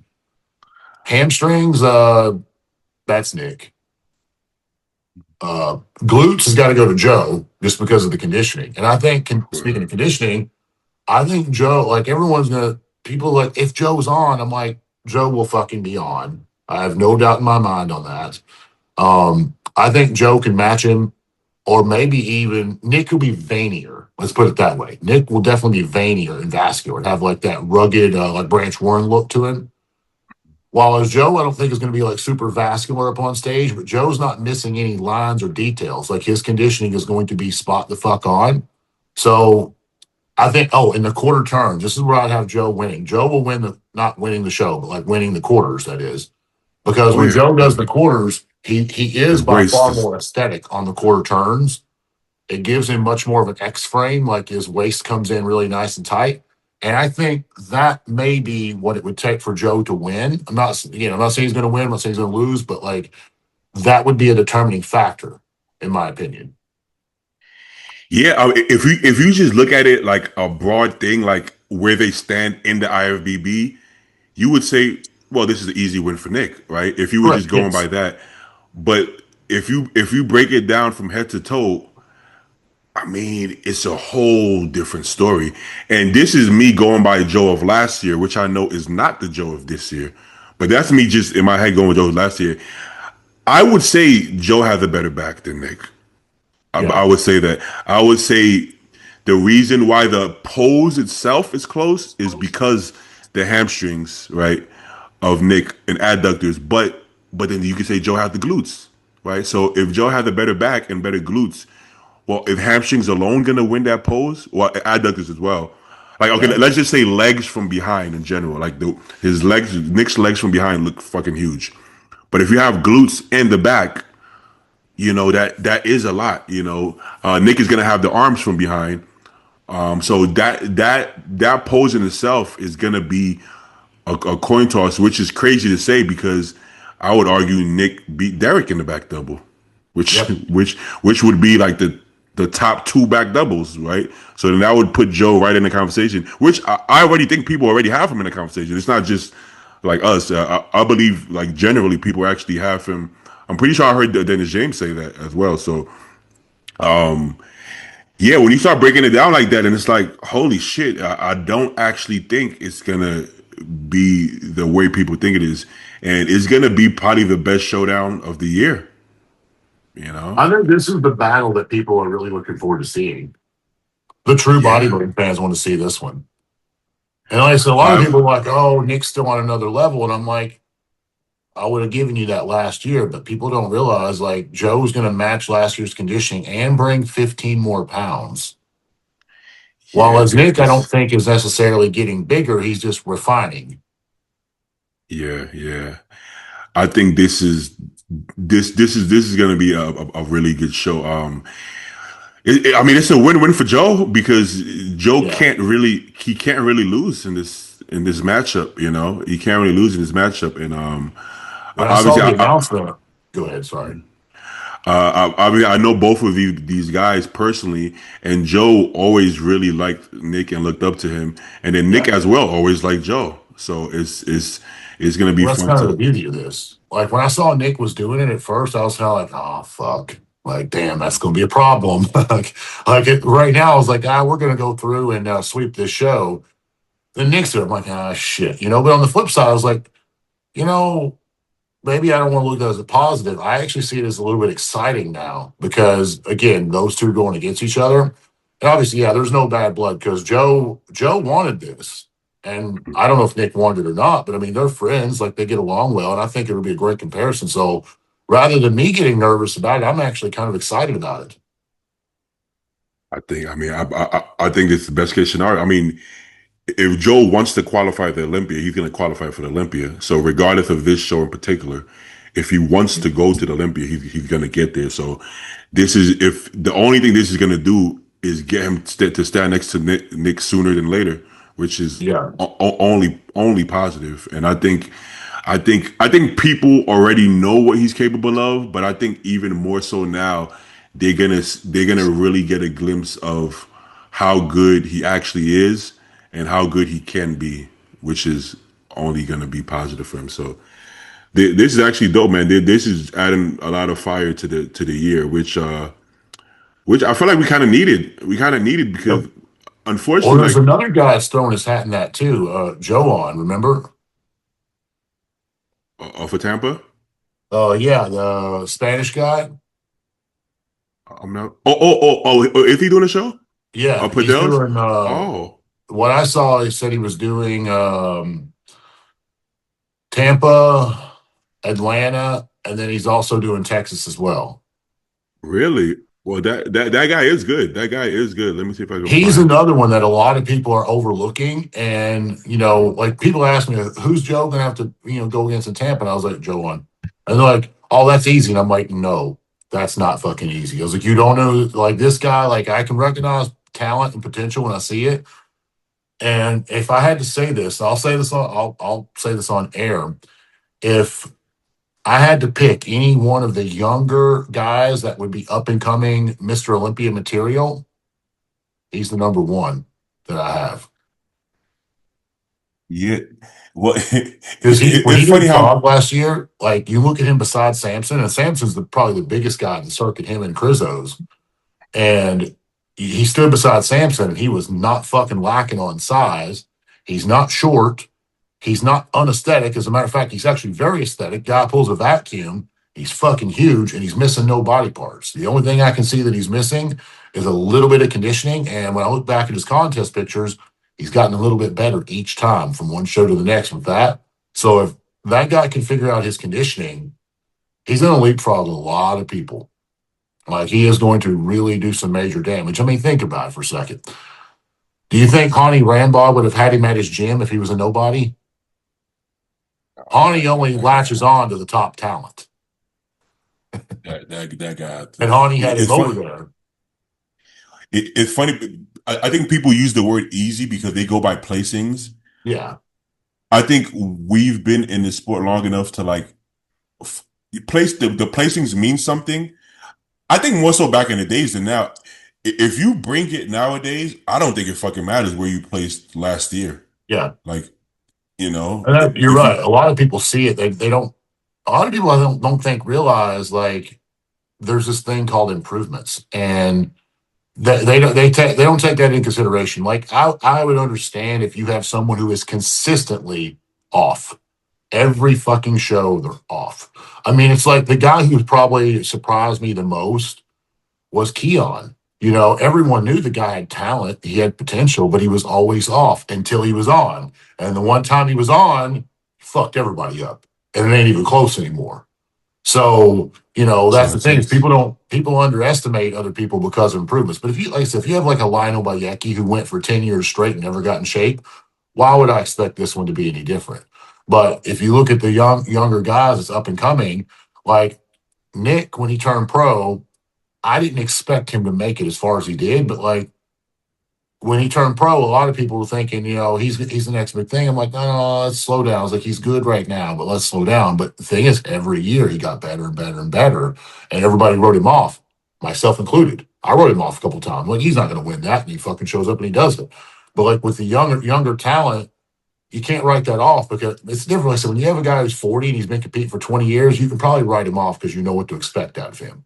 But the younger guys that's continuing to improve, those are the ones that's always going to be the wild card. Well, you also don't know people's ceilings. So it's like when Nick turned pro, I was under the belief that he was very close to his ceiling. So I'm like, Yeah, well, so was I. yeah. So I'm like, this is probably about what we're gonna get. So when and it wasn't even that long ago, and it's like, well, I'm gonna beat Big Ramy in a couple years, and we're kind of like, huh? I don't know about that, man. And then the next fucking year, he beats Big Ramy. Like, oh well, I guess so, right? You know. So that's another thing that I'm saying. It's like everybody thinks it's not close until it happens, right? So there was a time where Nick's saying, I'm gonna be Miss Olympia. I'm gonna beat Ramy. I'm gonna. They're like, you're not gonna win the Arnold, bro. New York is one thing. You're not gonna win the Arnold, and then it happens. So Yeah, it's like people think these things are unbelievable, and then it happens, right? Same with Samson. Samson, no, he can't. No, he can't get in shape. No, he can't be Miss Olympia. And then it just happens. So like these things happen, right? The other time people didn't even think that Derek Lunsford was gonna win the 212, let alone the Open. He's not gonna beat Sean Clarita. He's not going to beat Flex. He's not going to. And it's like these things happen. So we can't think just because somebody hasn't beat somebody that they're doomed for the rest of their career to never yeah, beat it doesn't work that way. People win and yeah. lose. So When Nick won the Arnold, that's probably what made me a believer in the guy. Like, I never thought in a million fucking years he was going to win the Arnold based on what I saw the previous year. yeah, But I yeah. mean, I'm going to estimate he was probably 10 to 12 pounds heavier with better conditioning at that year that he won the Arnold. He's won two Arnolds, right? Or is it one? Nick, Yeah. no, He one, won I his believe. first try. I know that. And that may have been Well, the last one that he got. I think so. The one where Samson won, a lot of people thought Nick should have won. Honestly, I kind of had Nick winning that one too. I'm not gonna So lie. that's an Arnold, three New York Pro wins, a third at the Olympia. Yeah, like I didn't really see all that in his future, but he did. And that's really the only thing that matters. You know, he believed in himself. Yeah, like it's not so far fetched. Like we're talking about these people are all very close. To think that you can't leapfrog the next person just because you haven't yet, it doesn't really make sense. Like we, like we've had Martin go from like fourth place, fifth place, second place at like a pro show to fourth place at the Olympia. Like Yeah. just boom, So it's like you just being right there. Like it's not that hard for, let's say, somebody like Joe or Jordan Hutchinson to just go straight into like the top 10 at the Olympia. Like boom, just like that. It's like Yeah. they're not that far off. So it's like I think we have to understand that these are people who are making improvements. Like these are not one of those guys who've been in IFBB for 10 years and look the same. These are people who are constantly improving every season. So this is not like a far fetched thing to just go right into the mix. If the body is there, these things can happen. It's just this is not. Same for Joan. There's no way Joan can literally just boom enter top 10 in Olympia. It's gonna be Yeah. difficult, but it's not something that's like can't happen. It could. Yeah, I foresee him like I think if he made the right improvements and he shows up with the proper conditioning. I think it's the only thing that was holding him back last year was just the proper conditioning. I mean, yeah, he also threw himself into a fucking ridiculously good lineup. That didn't help matters. But yeah, see, like when he stands next to Andrew, he's not small. And we know how big Andrew is in No. person. This was a huge fucking Andrew. This was a huge shredded Andrew at that. Oh, this is Samson. Oh, this is what you were talking about, right? It was Samson. That's Samson, Holy yeah. fuck. I mean, look at That's him what I'm now. saying. If you zoom in, the guy has a small waist. He's got bigger quads than Samson, and he's as good of arms. He's got a vacuum pose. His abs look good. He's fucking missing nothing. Like I Hey think this man. is the guy. If I had to pick out of all the guys on right now, who the future is. Do I think he's going to win the Olympia this year? No. But do I think he is a potential Mr. Olympia? Yes. Hey man, don't judge me. Out of these three, I got him in the shot. I'm not even gonna lie. Yeah, I do have him winning that shot. I As mean, he's crazy beating as that Martin and sounds. Sampson both on that shot. But when he turns to the Yeah. back is where they both leapfrogging. And that's Yeah, what I said. yeah. If he could have been in shape, like truly Olympia level conditioning at this show, I think he ended up in fifth, or I think he got fifth. Like Yeah. it would have been it would have been a significantly different outcome if he could match Martin's level of conditioning. He might have won that show. I mean, yeah, like you saying that, right? It sounds crazy to people, but it's like, yeah, that's how bodybuilding works. Like no, like nobody would have Sometimes you said have Mark. that one freak that just comes out of nowhere and they go straight to the top. And this is the guy, like, if I had to pick anyone I'm worried about, like, losing to this year, like for Joe, it'd be him. I mean, Yeah, he granted, had a yeah, freak. Nick throws his hat in the ring. It's all that shakes things up. But, like, he was the guy that I had my eyes on. Yeah, I mean, same way nobody would have had Martin being Samson last year, a year before that. Yep. That's so far fetched, impossible. And I mean, he beat him. Why did he beat him? Because he was on, and Samson wasn't. Like Yeah. that. That's all it takes. Like Martin hit this out of the park. It was just a perfect peak. And if Like, he had a Martin's perfect got peak, shape. He's bubbly and he's round. But I think Martin's biggest attribute is he's not a pussy and he can get into shape. Like, he hmm can get into conditioning that most of these guys can't think about getting into. And yeah, he don't have to be 270 on stage to win because again, he's got the right shape and he's in shape. I think he could I use a would. little bit more size, yes, but like that's what it's going to take for him to, knock out the top two, top three guys. But Martin's always going to be in the top five just based on what I just said. Like I can't see anyone knocking him out because of that. I would actually. It's hard to tell a bodybuilder this, but I would actually love if Martin and what's his coach, Boss of Outlaw, maybe stop trying to look so much different each show. Like the progression is gonna just happen just What do because you mean he's so much different? like I feel like every show they're trying to push something more. Like he has to be bigger this show. He has to be harder this show. He has to be, and I understand why. But if you could just keep Martin at like 95% while he's making his improvements slowly, I think that would be a much more consistent Martin. And a consistent Martin is the Martin that's gonna do better, if that makes sense. Yeah. Because it's like he'll look his best ever, and it'll be like, okay, now we're gonna come in fuller. Well, now we're gonna come in 5 pounds. I hate hearing that because it's like you're gonna be 5 pounds heavier eventually, but trying to be 5 pounds heavier, it'll be like what, like 5 months. It'll be like if you do Detroit and you come to Olympia, you don't have to be 6 pounds heavier. You don't have to do that, you know. And it's like, oh, same way if you do Olympia and you do you don't have to have these changes Yeah. every show because what happens is it makes it hit or miss. Martin shouldn't be missing at all. He has he's such a good bodybuilder. Yeah, you're not going to be perfect every time, man, but I get that. But I feel like it should be closer. It shouldn't be that far off. I feel like when you're trying to be like, okay, we got to be 5 pounds heavier, we got to be 5 pounds sharper.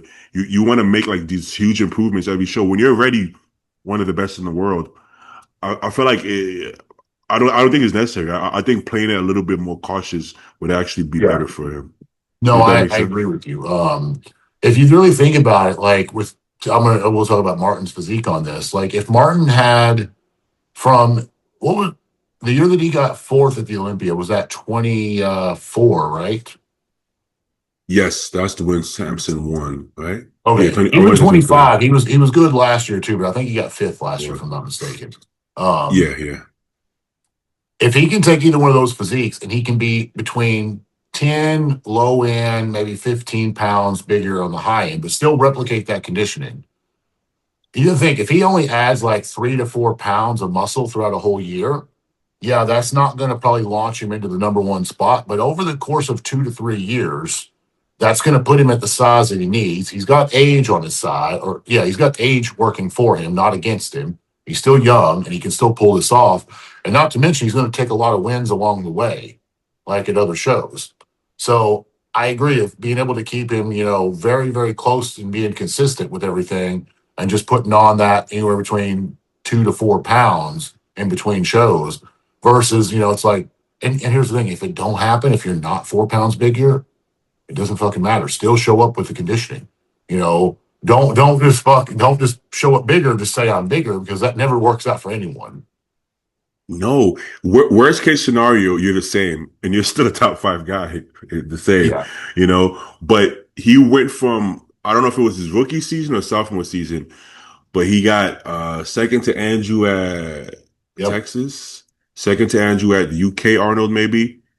Then I believe he took a year off, came back, won the Detroit, got fourth at the Olympia. Right, boom. They're like Martin, wow, you made so much improvements. Like how much stage weight did you add? He said none. I mean, which means if you're in better condition, then you did grow, right? Yeah. But you didn't grow 10 pounds and got 10 pounds lighter, so it might have been 5 pounds, but it was such a huge fucking difference. So that being said, that's taking a year off. So you don't take a year off, maybe it's 3 pounds, like you said, right? Who gives a And the fuck? thing is, when you're already at that level, when your body is like almost complete, 3 to 5 pounds might be all you need to be the best bodybuilder in the world. Because it can be Exactly, it can be what puts you over the edge to beat the guy beside of you. You don't one got to hundred do percent. 20 pounds. No, so that was 2 years ago. So that could be 6 pounds now, or that could be shit. That could be the same weight, but even harder. But how do you choop on from the front? You know. So it's like for somebody like that, because he can't. Martin a little bit off. It's just it seems to set him back. Like Martin overcarbed. It's like oh what It's almost like it looks like he's not in shape, which he Yeah. probably is, He's but one of he those doesn't. guys that can't afford to be off at all.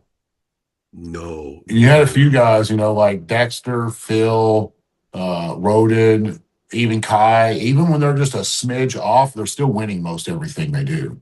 And you had guys Yeah, like me. I show up a little bit off. I ain't winning shit. I mean, yeah, it's a good yeah. potential, cool. Yeah, but I'm not winning. It doesn't fucking matter. And I mean, I was a little off at Ferrigno and I got beat. I got beat by Nathan, who I had just beaten 3 months prior because I was a little off. So it is what it is. Is there? Um, Yeah. I just think, with him, he also has one of those physiques. He can go to the top and win everything, but he can't slip. There's no room for error. No, it's like Branch, right? Similar to Branch, like they don't have these crazy deep insertions, right? That make you look like how Andrew could be off season and look like Yeah. he's in shape because all his abs like go 2 inches deep each ab. Like Martin doesn't have that. So Martin probably he doesn't post update pictures close to the show anymore. But when he did, he would post a video a week out, 2 weeks out, and it's like, and people are talking shit like he's not gonna be in shape. I fucking know he's gonna be in shape because he's fucking Martin, first of all. But if you're just looking by the visual, him being flat alone looks like he's not in shape. He Yeah. looked pale and soft, and it's like I know he's not. I know they're not stupid. That he's not fucking soft, but it looks that way, just Yeah. because he doesn't have these deep insertions, so it's kind of like what's going on. But once they fill out, dry out, it's a whole different ball game. So same with Branch. Branch didn't have these crazy deep insertions, so people would say they would see him backstage without a pump, right, in tan, and they would be like, they were like, "What's going on?" And then You he'll said put some Branch. yeah, yeah. Like they will see him like backstage, and he would just kind of look small and flat and not that good. And by the time he pumped up, and you're like, wow, he looks pretty good, because he doesn't have these crazy deep lines. But when he's on, well, he could be second in the world, or second call out, So that's Yeah, if one we of didn't those see the things. best, people talk about branches like genetics and stuff. I mean, he actually has good genetics. I don't know why people always say that about him. Like, Yeah, if we didn't see the best Jay Cutler ever in 2009, we would have another Mr. Olympia winner. And it would have been Branch. So like, I don't know if people yeah. could say he had bad genetics. You can't get second in the world for Brad Jagger. Bro, I don't care if they were off or not, bro. He beat Phil and Kai and Dennis, like Yeah, Dexter. Like, I mean that's a come on. statement. Yeah, that's I mean, insane. Dexter was the reigning Mr. Olympia at that time too. And he took him out. Yeah, yeah. You don't do that by accident. All right, you down to do a couple questions? Yeah, we're good. All right, let me see. I think I posted a question sticker. Oh, did I cover everything? Make sure I didn't miss anything obvious. Hold up. Nothing crazy happened, right? I don't think so. Not this time. Okay. We got Oh, Frank. there was Eric Wood. I don't know if you were aware Oh of Eric yeah, Wood before that shit. I yeah. thought he No, I looked. actually spoke with Eric earlier this year. We actually talked about working together, and I mean, he went with the Aceto, which is fine. He obviously worked out for him. Yeah, Um, yeah. Eric will probably be. I know it's going to be between him and Quint at Toronto, and I haven't seen any real updated photos of Quint. So because of that, I'm going to say Eric's going to win. Well, Until I we feel, see Quint at 100% from behind, I can't say he's going to win. If Quint's on, I mean, he's going to take it. But until he figures out that formula, Eric's got it going right now, and I think Eric will get that show. I love Quint's physique so much, man. I want to see him win so bad. I know how hard he works, but it's like the way this guy's gonna show up. If you're not shredded, you're not gonna beat him because he's Nope. so dry and hard and thin skinned. And he actually got better because remember, this was like a real tough thing for him. The glutes and hams, he would be fucking peeled, and his glutes and hams would be like, "Huh, that looks kind of watery," but it's in. So his one weakness is in now. So it's like, shit. Well, Yeah, that's he's gonna be not tough. really missing any body parts either. I No, mean, could he no. be a little bit bigger? Yeah, we all could for that matter. But I mean, he's got very good symmetry, good shape. He's in shape. I just see Eric being the front runner to take Toronto this weekend. He translates big on stage. He does Yeah. translate big No, on he's not a stage. little guy. If I'm not mistaken, he gets to what 280, 290 in the off season. I, I don't know if he gets that heavy, but he looks like it. I mean, he I think look. he's like around 280-ish in the off season. I may be wrong on that, but I think it's up there. Well, So I mean, he's a big boy. He's not just a picture guy. He is big in person. yeah, he definitely looks the part. Let me see if Quint posts any. Yeah, Quint's what's his name? Quint's skin texture just that's gonna be tough because next to Eric was he looks so dry, and Quint even when he has lines, it doesn't have like that really hard look to it, which is Yeah, um it goes against him. yeah.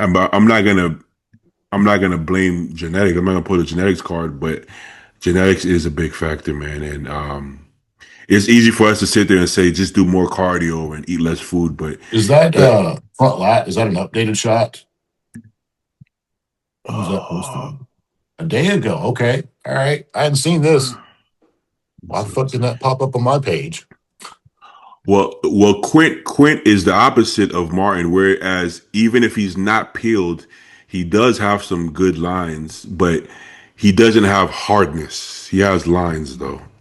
He has deep lines, but not, you know, when is this? 2 days ago. So yeah, I see lines, but there isn't like a real hardness to his muscle. Honestly, See, I, that's I see lines. I want to see that get a little bit tighter right there. Hit It's this like it's area. almost like there's just a small film. It's not much. It's not like he needs 10, 15 pounds. It's just it could be just a peaking thing too. I don't know what he does or how he does things. But I mean he's almost. That's all I can say for right now is it's almost.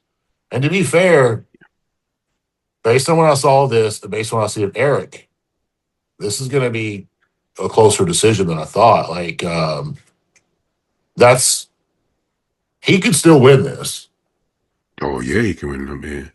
So here's the question I have for you. This is the hard part. Obviously, you don't work with Quint, but you've worked with in similar circumstances, including myself, where you see this right, and it's like, okay, you might win, but if we really want you to win, this is gonna have to tighten up, right? So Quint, Yeah. we're gonna do two more low days, Quint. 2 more low days. And then after those 2 days, he's down 6 pounds, but this looks the same. Then it's like, oh my fucking god, like what, like, right? Like, where do you go from here? It's like, do we Yeah. push another 6 pounds? You have to try. You can't just say, this is it, this is it. Let's step on stage. Like, you're gonna have to try. And But then comes the thing: if you push him too far and he starts getting stringy, it's that creates another problem on its own. we've seen it with Jansen. Remember when he worked at Jansen? It's like, Yeah.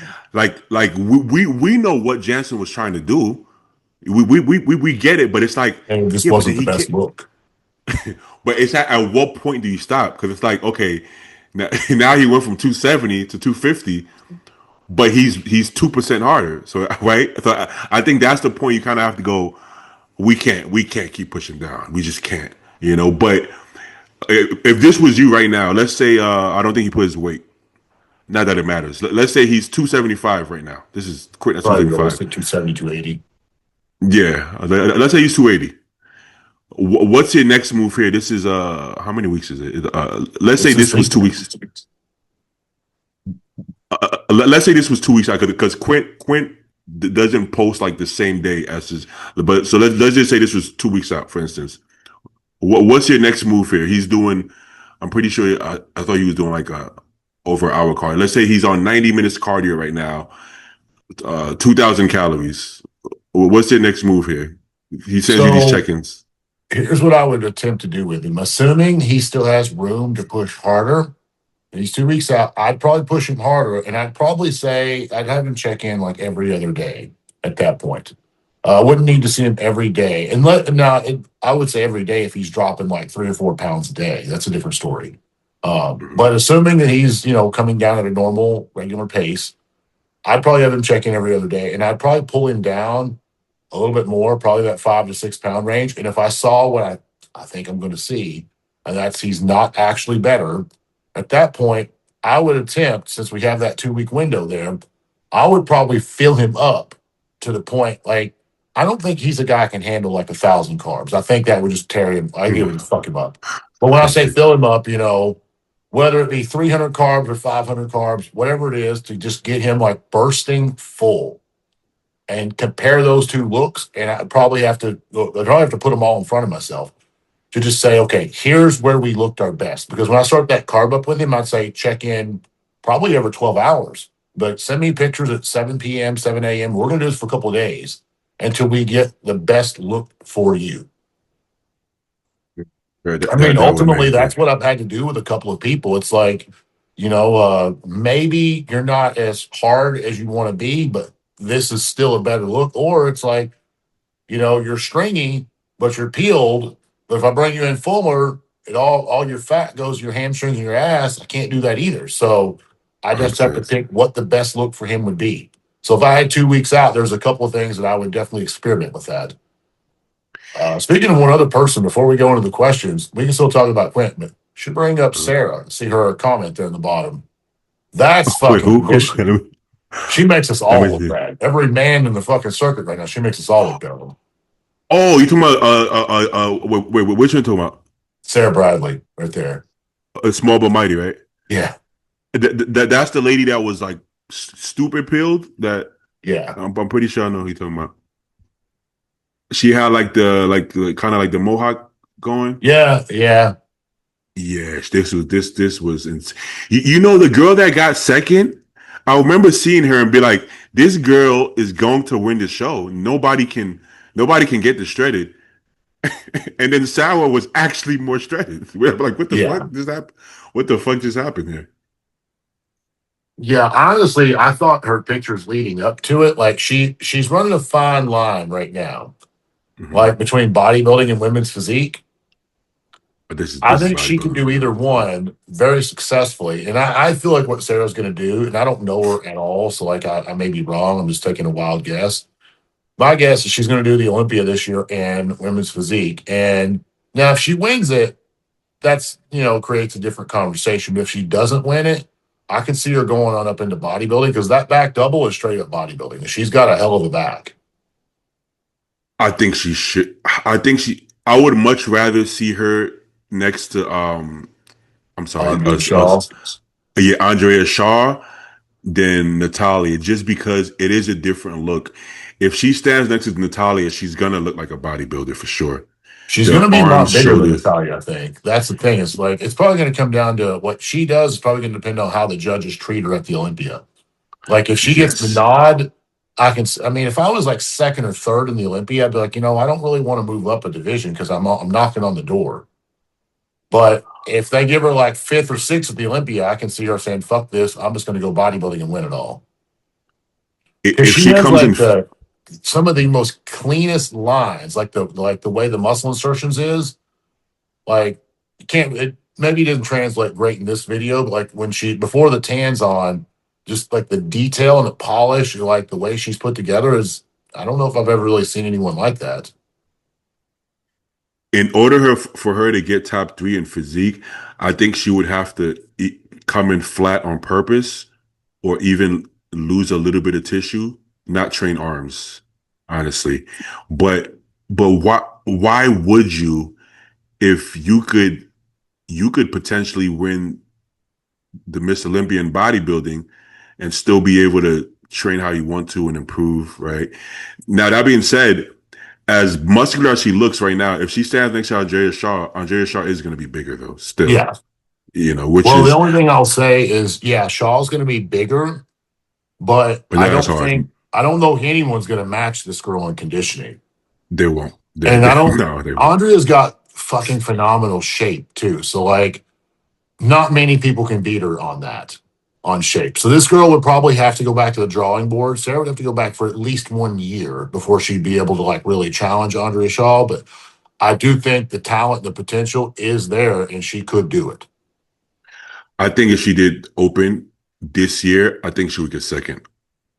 Honestly, In bodybuilding, yeah, I think she would actually get second. Like, because she can come in. I don't know how tall she is. She could probably come in 5 to 8 pounds fuller and still be the most shredded person in the lineup. She might even look more shredded for what we know, you know. So that alone gives her that leeway that she could come in bursting full and still be the sharpest person. Then if she took a year and came back next year, another 5 pounds, she yeah. she could win, man. She could win it by next year. I honestly believe that. She seems to be a fan favorite too, which helps her. The only thing I'm going to say on this, and I feel like a fucking asshole for saying it, I just want to point it out. So, if anybody wants to call me an asshole, I'm calling myself an asshole first. I know I what you're think gonna say. the biggest thing with her on winning either one of those categories, and she would probably tell me to get fucked on this, and I'm not saying this to be mean, but I do think that they do go for more of a feminine look. And I don't, They not do. talking about her face, I'm not talking about her body, but the The hair. hair. I really do Yeah. think, and so that's me being petty because it's not a fucking beauty contest. It's not a hair and makeup contest. But I have found that like when you hear like the judges talking about femininity, that's one of the things they're going to be looking at, in my opinion. So if I was Sarah, it just makes me feel like a dick, to like judge someone And that's you're not right. on their physique. Like, so I just think if she did that, compete when you're competing at a show like this, yeah, she's gonna smash it. She's gonna smash every show outside the Arnold and the Olympia. But when you're talking about becoming Miss Olympia, you have to check every single box, and that's one that I Yes. feel like she would have to check. But like Like, we're I'm not all saying about her we being authentic and being herself. Like this is who she wants to be, then be who you want to be. But just understand that like you can't expect like the league to agree with it sometimes. but like we're not saying we agree with that. We're just saying that this Yeah, is I just think the she truth should of the win matter. regardless of what her fucking hair looks like. I don't care how she looks. I mean, do you? You can shave your head bald. If I think you're the winner, I'm still going to give it to you. But not everyone's going to think like that. Exactly. It's bodybuilding isn't a beauty contest, but I think because of the direction female bodybuilding went in the past, I think they for sure consider that. They for sure consider that. But like she actually, I mean, I guess it depends who you ask. She does look feminine to me. It Yeah, other than the hair, like facially, she actually looks yeah. feminine She's to me. not like fucked up by any means. Like if you put Mhm. like hair on her, you put hair on her Yeah, and put like a t-shirt, hide her muscles. Like put a hoodie on her, hide her muscles, and give her like a, put her hair back. I yeah, could look her in the face and I'm not going to think, oh, yeah, she's taking steroids. No, she still yeah. It looks looks weird. like, she doesn't have like a fucking jaw. She doesn't have any of that. She's actually a pretty girl. I just I think think so that she too. needs to get the hair right in order to get them to give her the right look. And again, I feel like a dick for saying it, but that's just how I feel about it. At the same I actually think time, you're right. I encourage people to do what they want and be who they are. So 100%. 100%. it's Yeah, like it's I'm being kind of, I'm showing a little bit of hypocrisy here because I'm like, do this, but no, do this. Like, you know, 100%. Yeah. Well, it's funny you say that because I actually agree 100%. And there was a girl that took second to Andrea Saw a couple of times, I believe, and she had the same yeah, kind of like I know I I know think you're talking about. I can't think of her name. I couldn't say it if I did. She was Russian, right? yeah, she was. I used to see her here at Gold's Gym. I think she was working with the bodybuilder guy actually. Now, I think he was her coach actually. The guy that he's from New York, black guy. He was 212, really dense bodybuilder. He was living out here. Fuck, I don't know what I'm doing. Brandon Brand, Ray. Brandon Ray. Yeah, she was working with Brandon Ray when he was. I think he moved back to New York or something. But yeah, I used to see him training her, and she was very impressive. Um, I would argue she doesn't have as good shape as Andrea Shaw, but she was denser and harder. So if you wanted to Yeah, go the Dorian route, I mean, she could have beat him. And most people believe that the hair was gonna. I've heard people say that out loud, like they felt like the hair is gonna hold her back. And honestly, it probably did. It probably did. It probably yeah, did. that's going to be something that no judge will ever actually say either. No, They no. can't say it, because then it becomes a little bit. I don't want to say discrimination, but possibly Yeah, because it's supposed to be keyword NPC is National Physique Committee, and IFBB is a bodybuilder, so it's like we're not supposed to be looking at your hair, your nails, your face, but think about the other divisions. Bikini. They fucking pay attention to your hair, nails, makeup, tan, suit, how many diamonds is on the damn suit. Like they're looking at all this, and you really should just be looking at the physique. I understand if someone's suit is like you're wearing, like and guys like we typically wear it like right on that crease, like on the hips, and it looks the best. If you get somebody who's wearing it down like on their hips, yeah, it makes your waist look blocky. It throws things off, and sometimes that may be the difference in you winning and losing. But like picking out stuff like the amount of stones that's on a suit and whether it's, like this brand or that brand or the jewelry, the nails, like to me, that's petty bullshit. Yeah, yeah. But even though that being said, if you're my client, I'm always gonna give you fair warning. I'm gonna be like, hey man, I'm Yeah. not gonna tell you what you should or shouldn't do. But if I'm being honest, this could be if it's close, this could be a factor. Yeah. One of my friends actually turned pro as a super heavyweight. Um, he's Haitian, and it was like kind of part of his religion slash culture. He had, I Yeah. shit you not, had a beard like this long and dreads down to the floor. And in my head, I'm like, I, if it's close, I don't know if that's gonna. And he had the, with the ear was like gauged like this big, Yeah. and I'm like, I don't want to be able to say it, but I gotta be honest. If it's close, I don't know about overall. Maybe you get the supers, but I don't know about the overall. You know, I think you can and go about as far as you want until you get to the Olympia. When you start having stuff like that, that's just a little bit different. yeah, yeah, I know what you You mean. keep it rolling. I see Tyson kind of pacing. Give me just a second here. Yeah, of course, yeah, of course. Mhm. Come on, Tyson. Um, Well, Yeah, the guy I'm talking about actually did end up turning pro, but he didn't win the overall, and it probably took him potentially. It might have taken him more tries than it probably should have. Potentially, that's not. I can't say for sure, but possibly. But I mean, if you usually, I would tell people trim up, try to look as presentable as possible, if yeah. possible. I'm not gonna, like I said, I'm not gonna tell you certain things. Or if you ask me, oh, I want to get this tattoo on my back, a mural. I might be like, huh? Well, it's up to you, but I mean, I can't say it's gonna help you. You know, but say what you get. Yeah, like, even like when it comes to the beard, I've talked to like local level judges before. This is like not like off camera. And Mhm. if that topic comes up, they're like, yeah, we don't like that. I mean, this was also 10 to 15 years ago, but it's just one of those things Gotcha. like when I first started coaching, I'm like, hey, man, I know you don't want to hear this, but they want to lose the beard. And they're like, really? Oh, Why? And I'm like, just don't ask why. Just do it. This is the one time I'm going to say, I'm not going to give you an explanation. Just fucking do it. oh, 10, 15 years ago, do I mean if it's like a one level, that's what, but don't have a full beard 10, 15 years ago for Yeah. sure. No, no. Now I would say if you're a men's physique, I would say you probably still shouldn't. I would say, I but wouldn't open know. bodybuilding now. Bodybuilding probably not.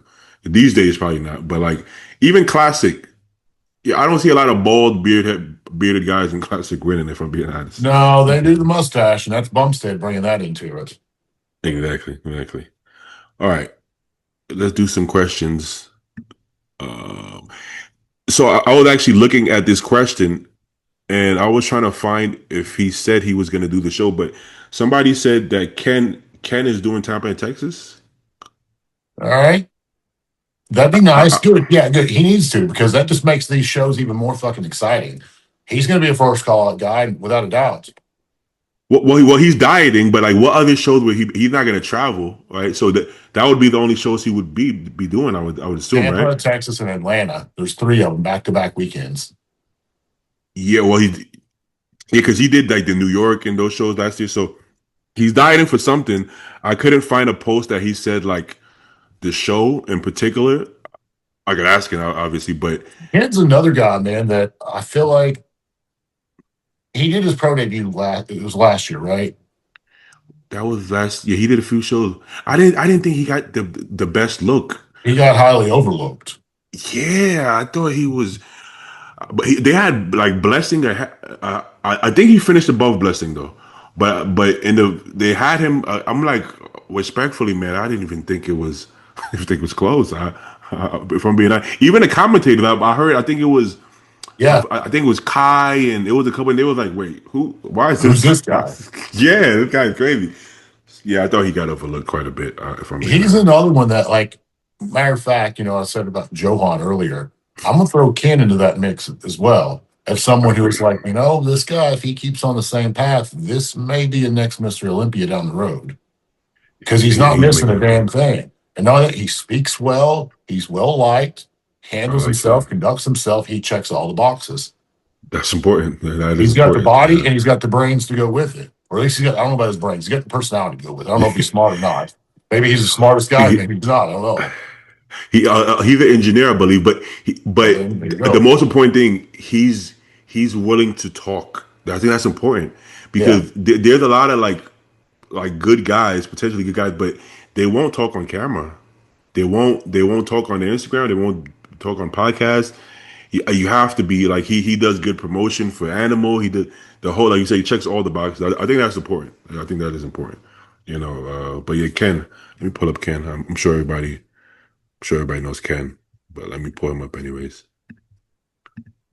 Good old Ken, yeah. But yeah, he's Ken is good, man. Ken is good. He's got size, he's got shape, he's if I had to be nitpicky, his conditioning is about 95%. Yeah, for It's sure. not I bad. agree with that. I just think just a little bit harder. And this guy is he's in the conversation. I There's remember huge last year. improvements from when he turned pro as well, like massive improvements. Yeah.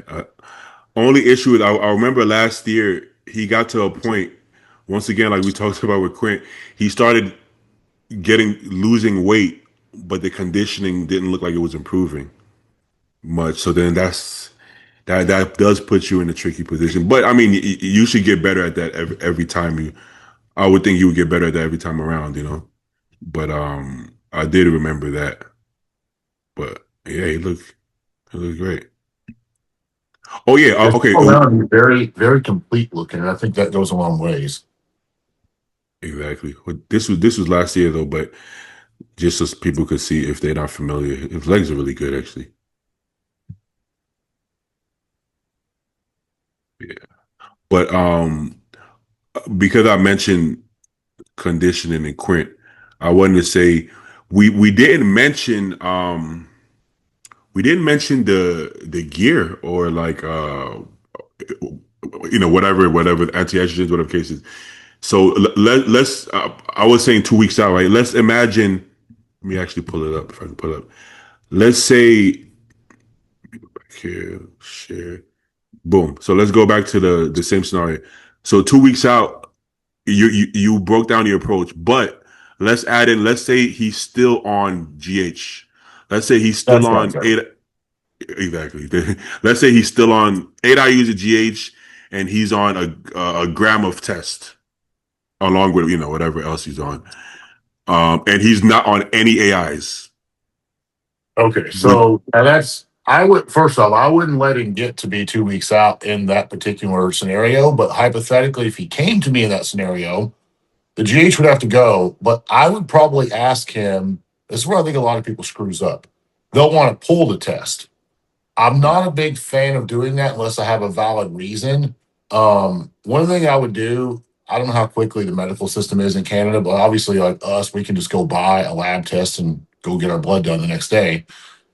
If his estrogen levels are in check and he's not on an AI, then I don't think adding an AI is going to help or make things any better.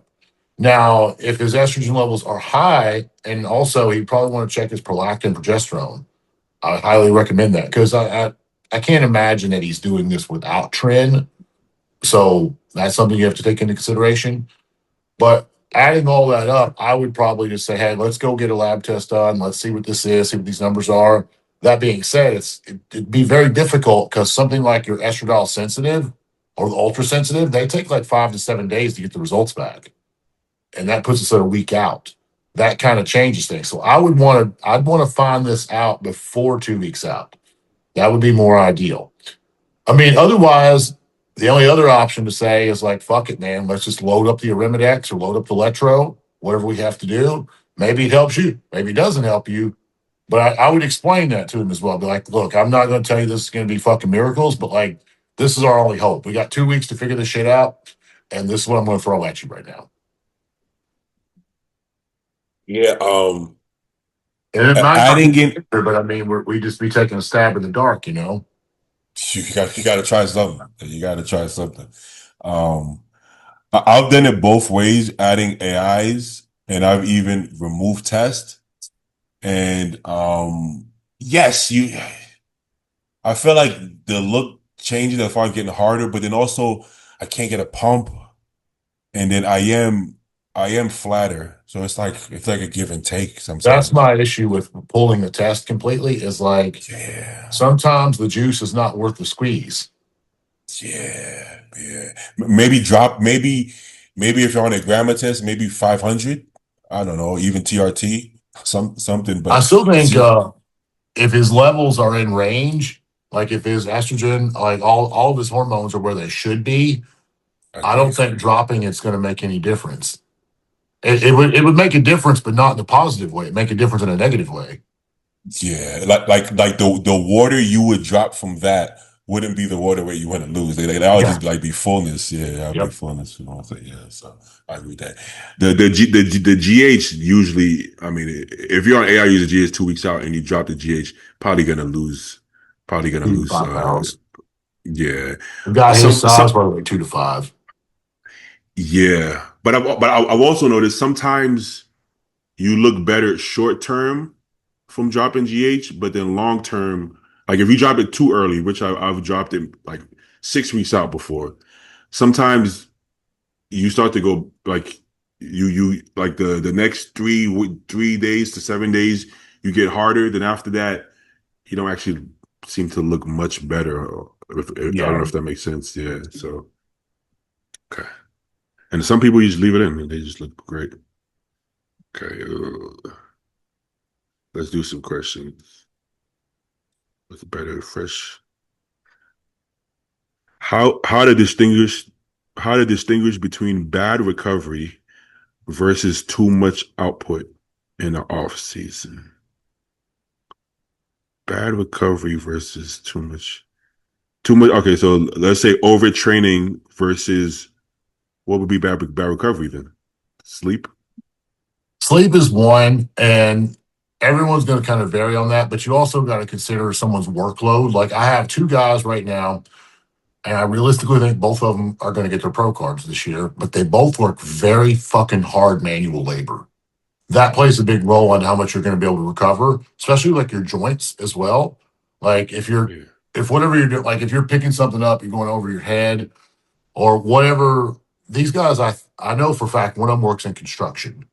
I don't know what the other one does, but I know he wears a hard hat every day. So I know his job is not fucking easy. So you got to take that into consideration. The heat.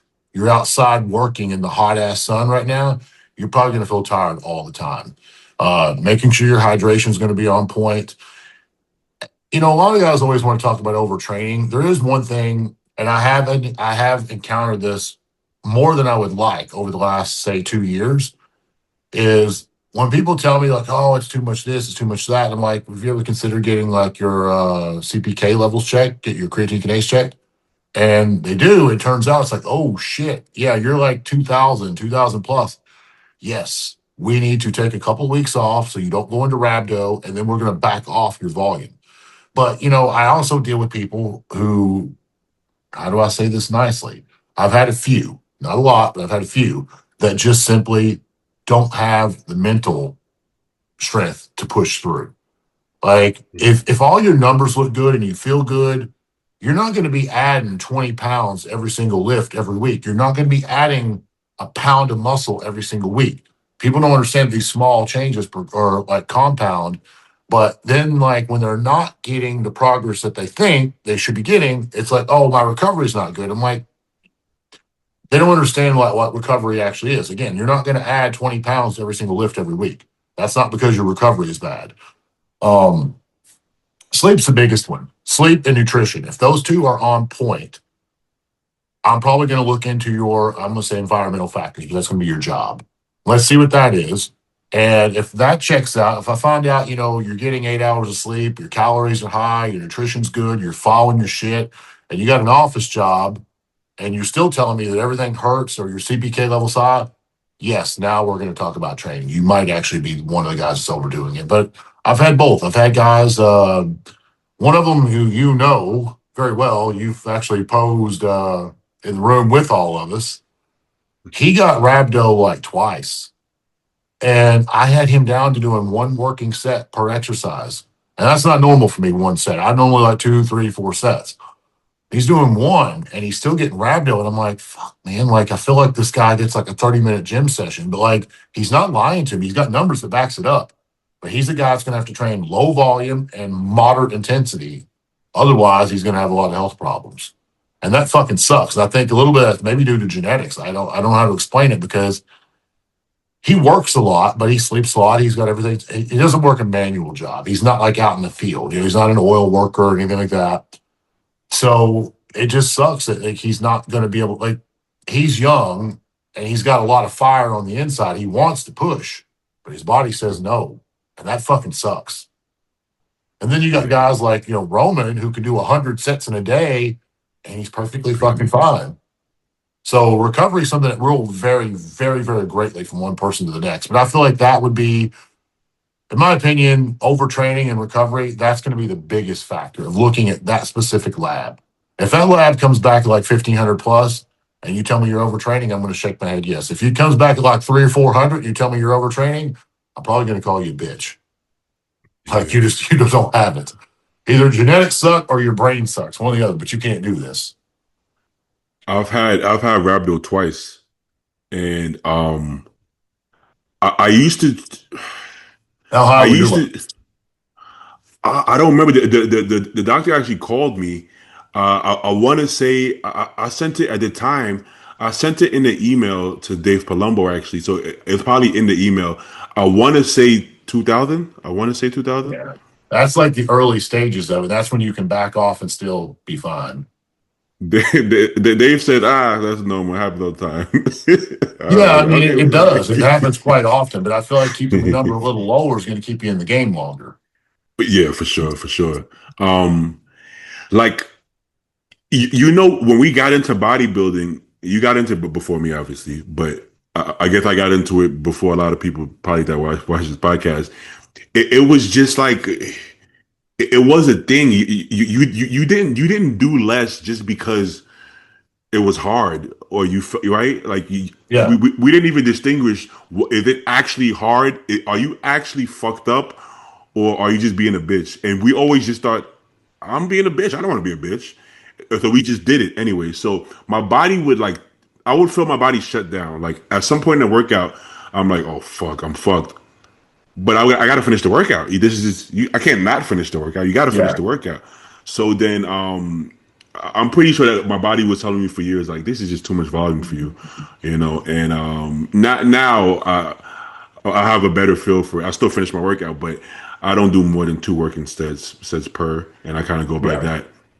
But I was gonna ask you this because this used to happen to me a lot, and I heard somebody talk about this. I don't remember who it was on a podcast. Let's say you have a client and I usually incline. Let's say if I do incline barbell, incline Smith machine presses at the beginning of my workout, first movement, I do 3 plates for 10 reps. That's kind of my area. Maybe sometimes a little more, a little less. Now I do a second.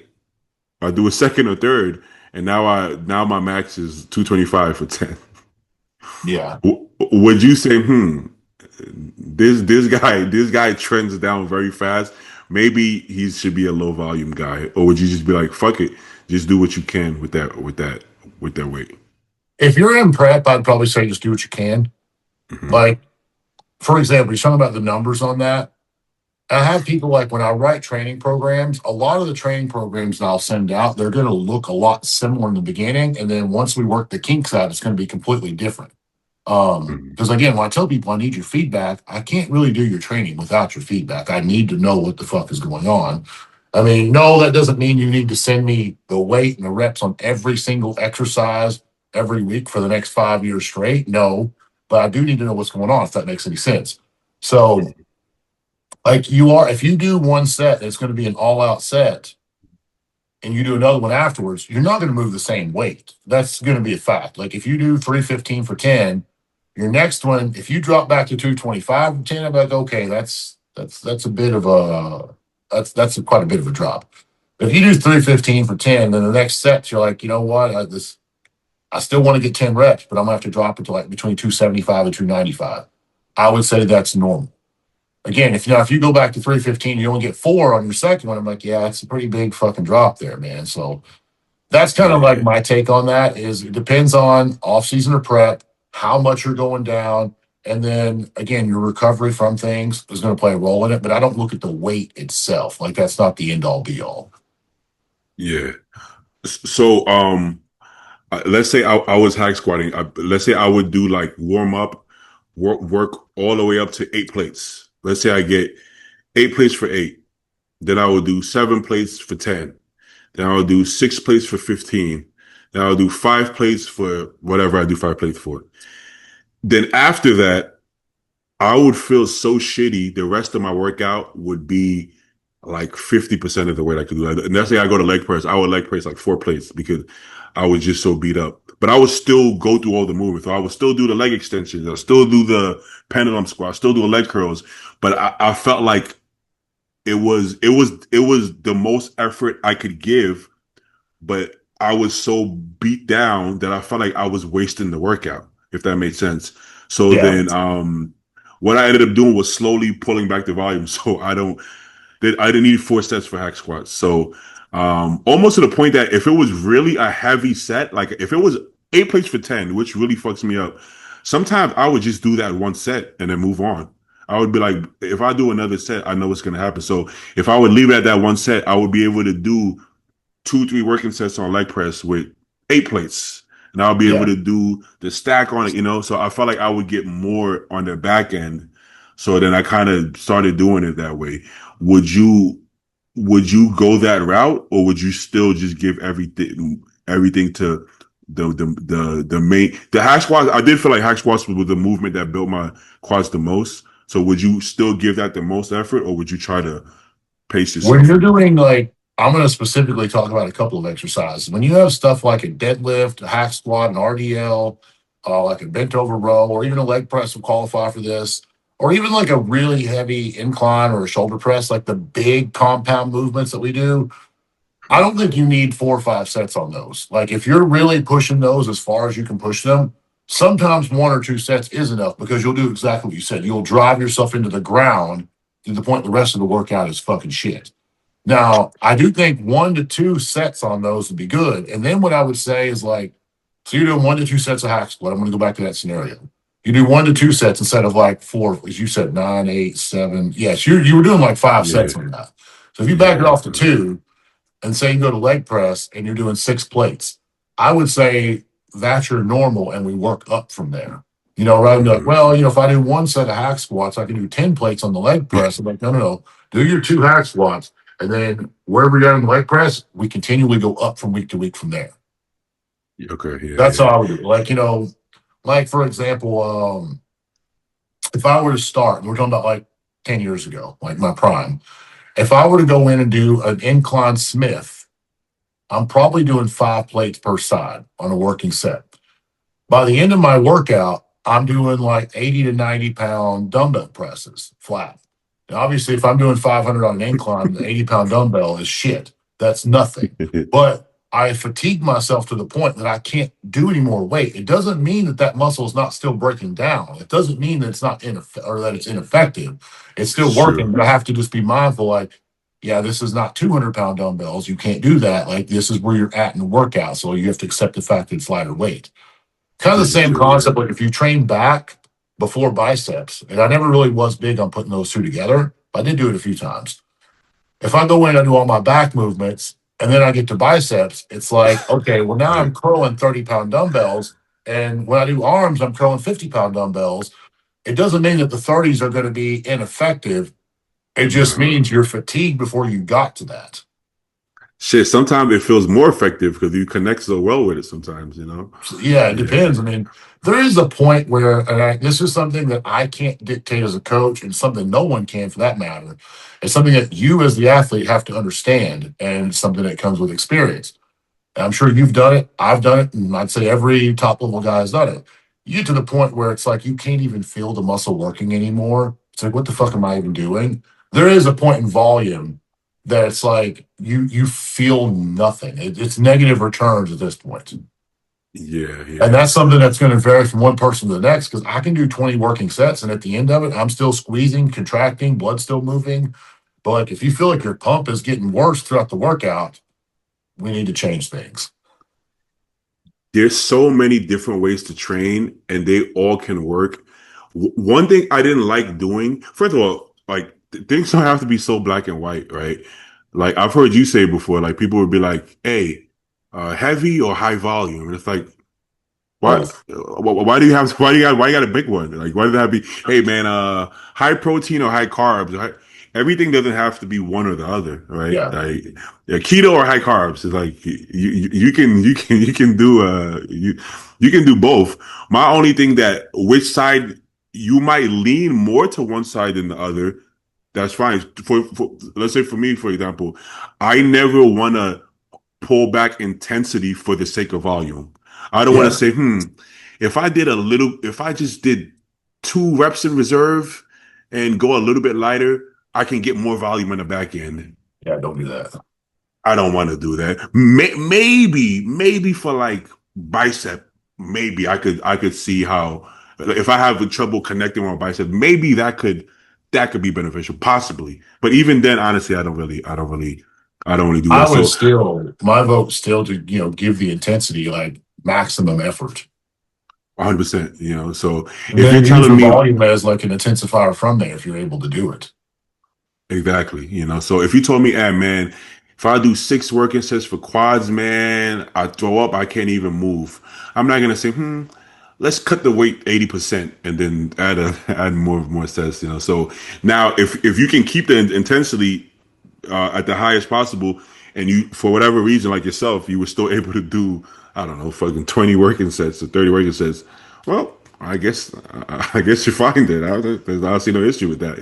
You'll know when you can't recover. You'll know. Yeah, So that's the thing. It's more like rather than somebody having to spell it out on paper to you, it's like you need to listen to your body and you need a rookie won't ever understand it because a rookie's sore the next day, like, oh man, I've done too much. I'm like, nah, you got a month or two before that shit's gonna go away.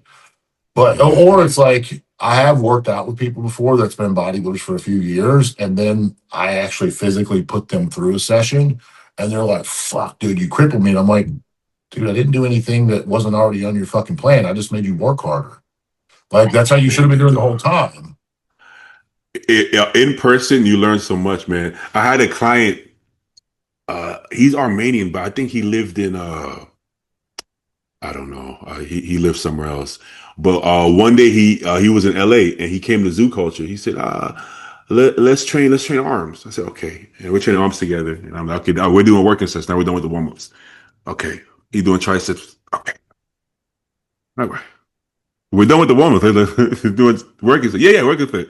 I'm like failure. He's like, no, that was failure. I'm like, what the fuck was that? That no fucking failure. Like, bro, this shit wasn't. Talk about like talk about like 10 reps. It was nowhere close to failure. I don't know what the fuck failure meant in his head, but that wasn't even I could see you getting close, and then you had a couple more. It didn't even like he started his set. So then I'm like, this is I didn't expect to see that. I didn't expect to see that. So sometimes in person, you learn a lot about people that you didn't realize. You didn't I've had realize, people, I explain to them what I want them to do before we actually begin like training or start that exercise. And then I'm not going to name names on this because I actually like both of these two bodybuilders. That there's just two that's coming to my mind right now. And it's two that everybody watching, everybody listening would know who I'm talking about. So I'm going to leave them out. Um, but when I trained with them one on one, and you are needy as fuck. What do you want right now? Here, get out of person. Um, but when I trained with them, I remember like the first guy, I told him, I said, go to failure. Well, he goes, what rep range are we aiming for? And I said, between 10 to 12, pick whatever weight, good failure. This was his hometown gym. So, like, I don't know the machines, but he should. He should know what his, strength is there. Well, I seen him do like 10, and the first set he stops. And I'm like, well, fuck, he's already stopped. I didn't quite catch it in time. So he goes back to the next one. And I told him before he starts, like, yeah, I need you to go to failure with this. He gets to 10, and I realized 10, it's easy for him. It's easy work. And I was like, no, keep going. No, no. He's like, and he keeps going. I'm like, 11, 12, 13, 14, 15. I'm like, dude, you got fucking 18. Like, what the fuck is this? what This the is fuck are a we doing? fucking warm up. Like, you have Mhm. that much gas in the tank, and you were going to stop at 10. Like, what the fuck? Like, and the guy he was a huge guy. I'm like, think about how much better you could be. Like, Yeah. And then the other guy was kind of a similar situation. Really liked him too, but like him, I kind of rolled my eyes at this because I told him to go to failure. I saw the same thing. He stopped long before failure. We were doing legs, and finally, I had to come in. I'm like, hey, no, no, no, don't rack that shit. You're not done. Keep going. And he starts like as he does like 5 more reps, he's kind of laughing through the reps. I'm like, dude, like how the hell how the laugh? I'm not gonna be laughing with a heavy like load on my body. Like this is.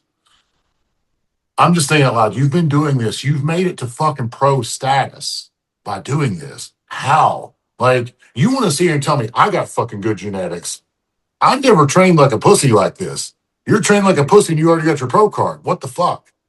Like, it Yeah, blows my yeah. mind that you've made it this far by training with low level intensity. Now, there's probably going to be some science geeks like, well, low level does better. I'm like, no, it fucking doesn't. Like, if these guys were to step their shit up, we would see both of them could be absolute monsters. 100%, yeah. I feel like if anything, my issue was being overzealous and maybe choosing the weight that I'm feeling at 6. In my head, I'm like, I got 10, and I'm like dying to get 6. And like, if anything, like I actually wouldn't mind that mistake. We could always do a back offset or a Yeah, I drop have no set or problem anything with like that. I that. just don't like whenever, like, when I tell people, like, in their training programs, and I do have to correct a lot of my rookies. Again, rookies, I won't say anything with, but like, if you've been doing this for 10 years, you should know what failure is. And I'll have like some of my younger guys will send me videos. And I'm like, your form looks good, but you still got to push a little harder. Like, I'm like, you had more in the tank. And then eventually, like, I had a guy send me a video. He crawls out of the hack squat because it's stuck at the bottom, and he crawls out of the leg press because it's stuck at the bottom. I was like, okay, good job on taking it all the way. We got that right. It's like, but next time, use your hands or something to like push yourself up to keep that. Don't get stuck at the bottom. Like you got the Exactly. idea. You got the right intensity down now. And that guy went from he was a middleweight. I didn't prep him for that show. He was a middleweight the last show he did. And he's been off the stage for around 3 years. And I think he's going to come back. We're looking either late this year, or early next year, but he's going to be a heavyweight. So he's Oh, completely skipped the light heavyweight class. So obviously, training harder was quite effective. exactly. So here's the disconnect. I think for a long time, people would blame guys like Ben Pakowski or more modern Eric Janicki for people not pushing hard enough to failure. But then I've never trained with BPAC, but people that I know have were like, yo, that shit was brutal. And same for Janicki. I've trained with Janicki maybe 10 times now. The shit is brutal because he's not letting the form affect the weight or how close he goes to failure. He's still stacking all the machines. Like he's Yeah. literally stacking all the machines, And when he doesn't do as much free weights, but when he does do the free weights, okay, you got to understand, like 9 plates on leg press may not be heavy if you're doing half reps, but the way he's doing it, that shit might as well be 30 fucking plates on there. So I don't believe they're to blame for that because first of all, they're big. There's a reason why they're fucking big because they're still keeping the part that needs to be kept. But I think people copying it, they look at it like, I'm going to train like that. But they never learned the intensity to begin with. Whereas Yeah. both BPAC and Janicki, at some point, they actually weren't training like that in the beginning. They learned the intensity first before they were able to get to that point. Well, I mean, the way I look at it is like both of them have textbook perfect form. And that's where a lot of people think that intensity is like, oh, I'm letting my form slide. I'm just jerking weight around. Like, that's not fucking intensity. Like, That's easier. it is intense, but like, you're not targeting the muscle the right way. And like Eric, they don't see him grunting. They don't see him hissing. They don't see him slinging, banging weights around and shit. Like, oh, that's not intense. They think when they see like Branch Warren's videos, they think, oh, that's intense. And I don't think either one of them is any more or any less intense. Branch had a different way of doing it. He may have cussed a little bit. Yeah, let's go. Whatever you need to do. That's Branch. Let's getting himself ready for the set. I never needed that, but that doesn't mean I trained any less fucking intense because I didn't do that. And the same thing applies to Eric, like you don't see him like hyping himself up. He's not training in a Metroflex, Mhm. and he's not, again, just what was the word? Brad Rowe gave me this quote one time, grip it and rip it. He's not Mhm. training like that. That doesn't mean his intensity is any less. I mean, it may not look like much because you're just seeing this nice, slow, controlled movement the whole time. And you're not seeing him like, screaming into the camera and shit. Like, just because he's not doing that doesn't mean that that muscle's taking any less of a beating. And that's Exactly. something that Yeah. you can't necessarily see. That's something that you have to feel. So maybe these guys, when they watch those videos, like, oh, that's not real training. It's like, okay, I can put you through those workouts too, and I'll make you sore as hell and crippled the next day from literally half the weight that you would normally do. Probably because you've been doing it wrong to begin with. Exactly. What I want to see him do is instead of posting the reels or the swipes with the music, a lot of Yeah. times he doesn't even post the whole set. I want to see him post the raw footage with a mic without any music. So you can see, hey, so you can see how it looks. So Yeah. No, I you know can what see you mean how by it that. looks exactly. And they So can see the last rep of like where he failed at. exactly, because sometimes he does get buried and needs to get help. But that's the part we don't see. Maybe just put the last three reps because I don't Yeah, even I think at think this you point, no, should. yeah, nobody even needs to see the first couple reps now because that's the part that they think that's all that's happening. So I think, or they go to my if they go to my YouTube, I have like workouts with him just raw footage, which is what they need to see so they can understand Yeah. more what they need to see. If they want to truly understand his type of training, then they need to watch the whole thing. Because, like you said, if they're just going in and just like mimicking what they see on Instagram, then that's not reality. It's not going to work That's the not the same full for picture. them. Exactly. Yeah. So hard. But once again, I for sure disagree with the latter half too. Like, okay, it's training hard is when you're yelling with loud music on and using bad form because you could stop short of failure too training like that. You Yep. know, you just it's just you're just not hitting the muscle. So that doesn't mean you're training hard neither. Just because you have baggy clothes on and you're using bad form. So. I mean, I've had people before in the gym, like, I will say, man, I feel really bad about sharing this story, but I can't put a name on it because he's very well respected, well rounded guy. I'm not going to say which category, but he is a former Mr. Olympia. Oh, okay, I'll very say that. good. Mhm. And like I said, that could be men's physique, classic physique, could be 212, that could be open. So I'm not going to say who, Mhm. but he did a set of probably like 15 reps and he started grunting and screaming on like rep five. And I thought was a bit excessive, but he's got more accolades than I do, so whatever. And on rep 15, I think he still could have put out 4 or 5 more. But it probably appeared to his audience that he was super intense because he was screaming on all of his sets or all of his reps.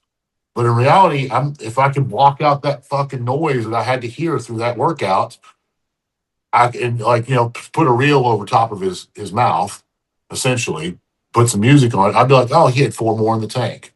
And I could see it as Yeah, plain as day. Now, it was kind of annoying hearing him like grunt and groan through all that. But like, that's a good example of it though. I mean, it appears from the outside that he's being intense and he wasn't. Now, obviously, I think that was probably not his normal workout. He didn't make it to where he was at, training like that. I don't yeah, think so yeah. anyways. That was definitely I didn't have the camera on me that day. He did though. And I think he was doing it for the camera. But the thing is that's misleading the audience.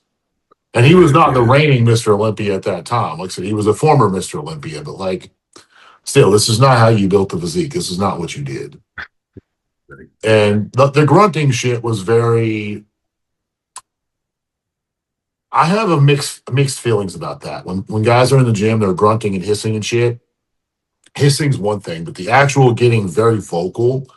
If you're doing an all out set, like where it's you're going to go to failure, maybe like on a set of 8, the last 2 or 3 you grunt, but like, damn, if you're doing a set of 8 and you grunt on rep 1, it ain't heavy enough. Like, if you're getting 8 reps with this, it ain't heavy enough. You can stop the fake ass grunting. Like, I don't like that shit in the gym.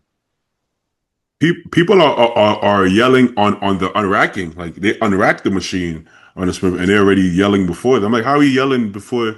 Yeah, you haven't even brought the weight back down to your chest yet. Like, how are you already I yelling? don't understand it. I mean, maybe I always thought maybe the guys were like coked up or something, you know, like just overhyping themselves. I don't know.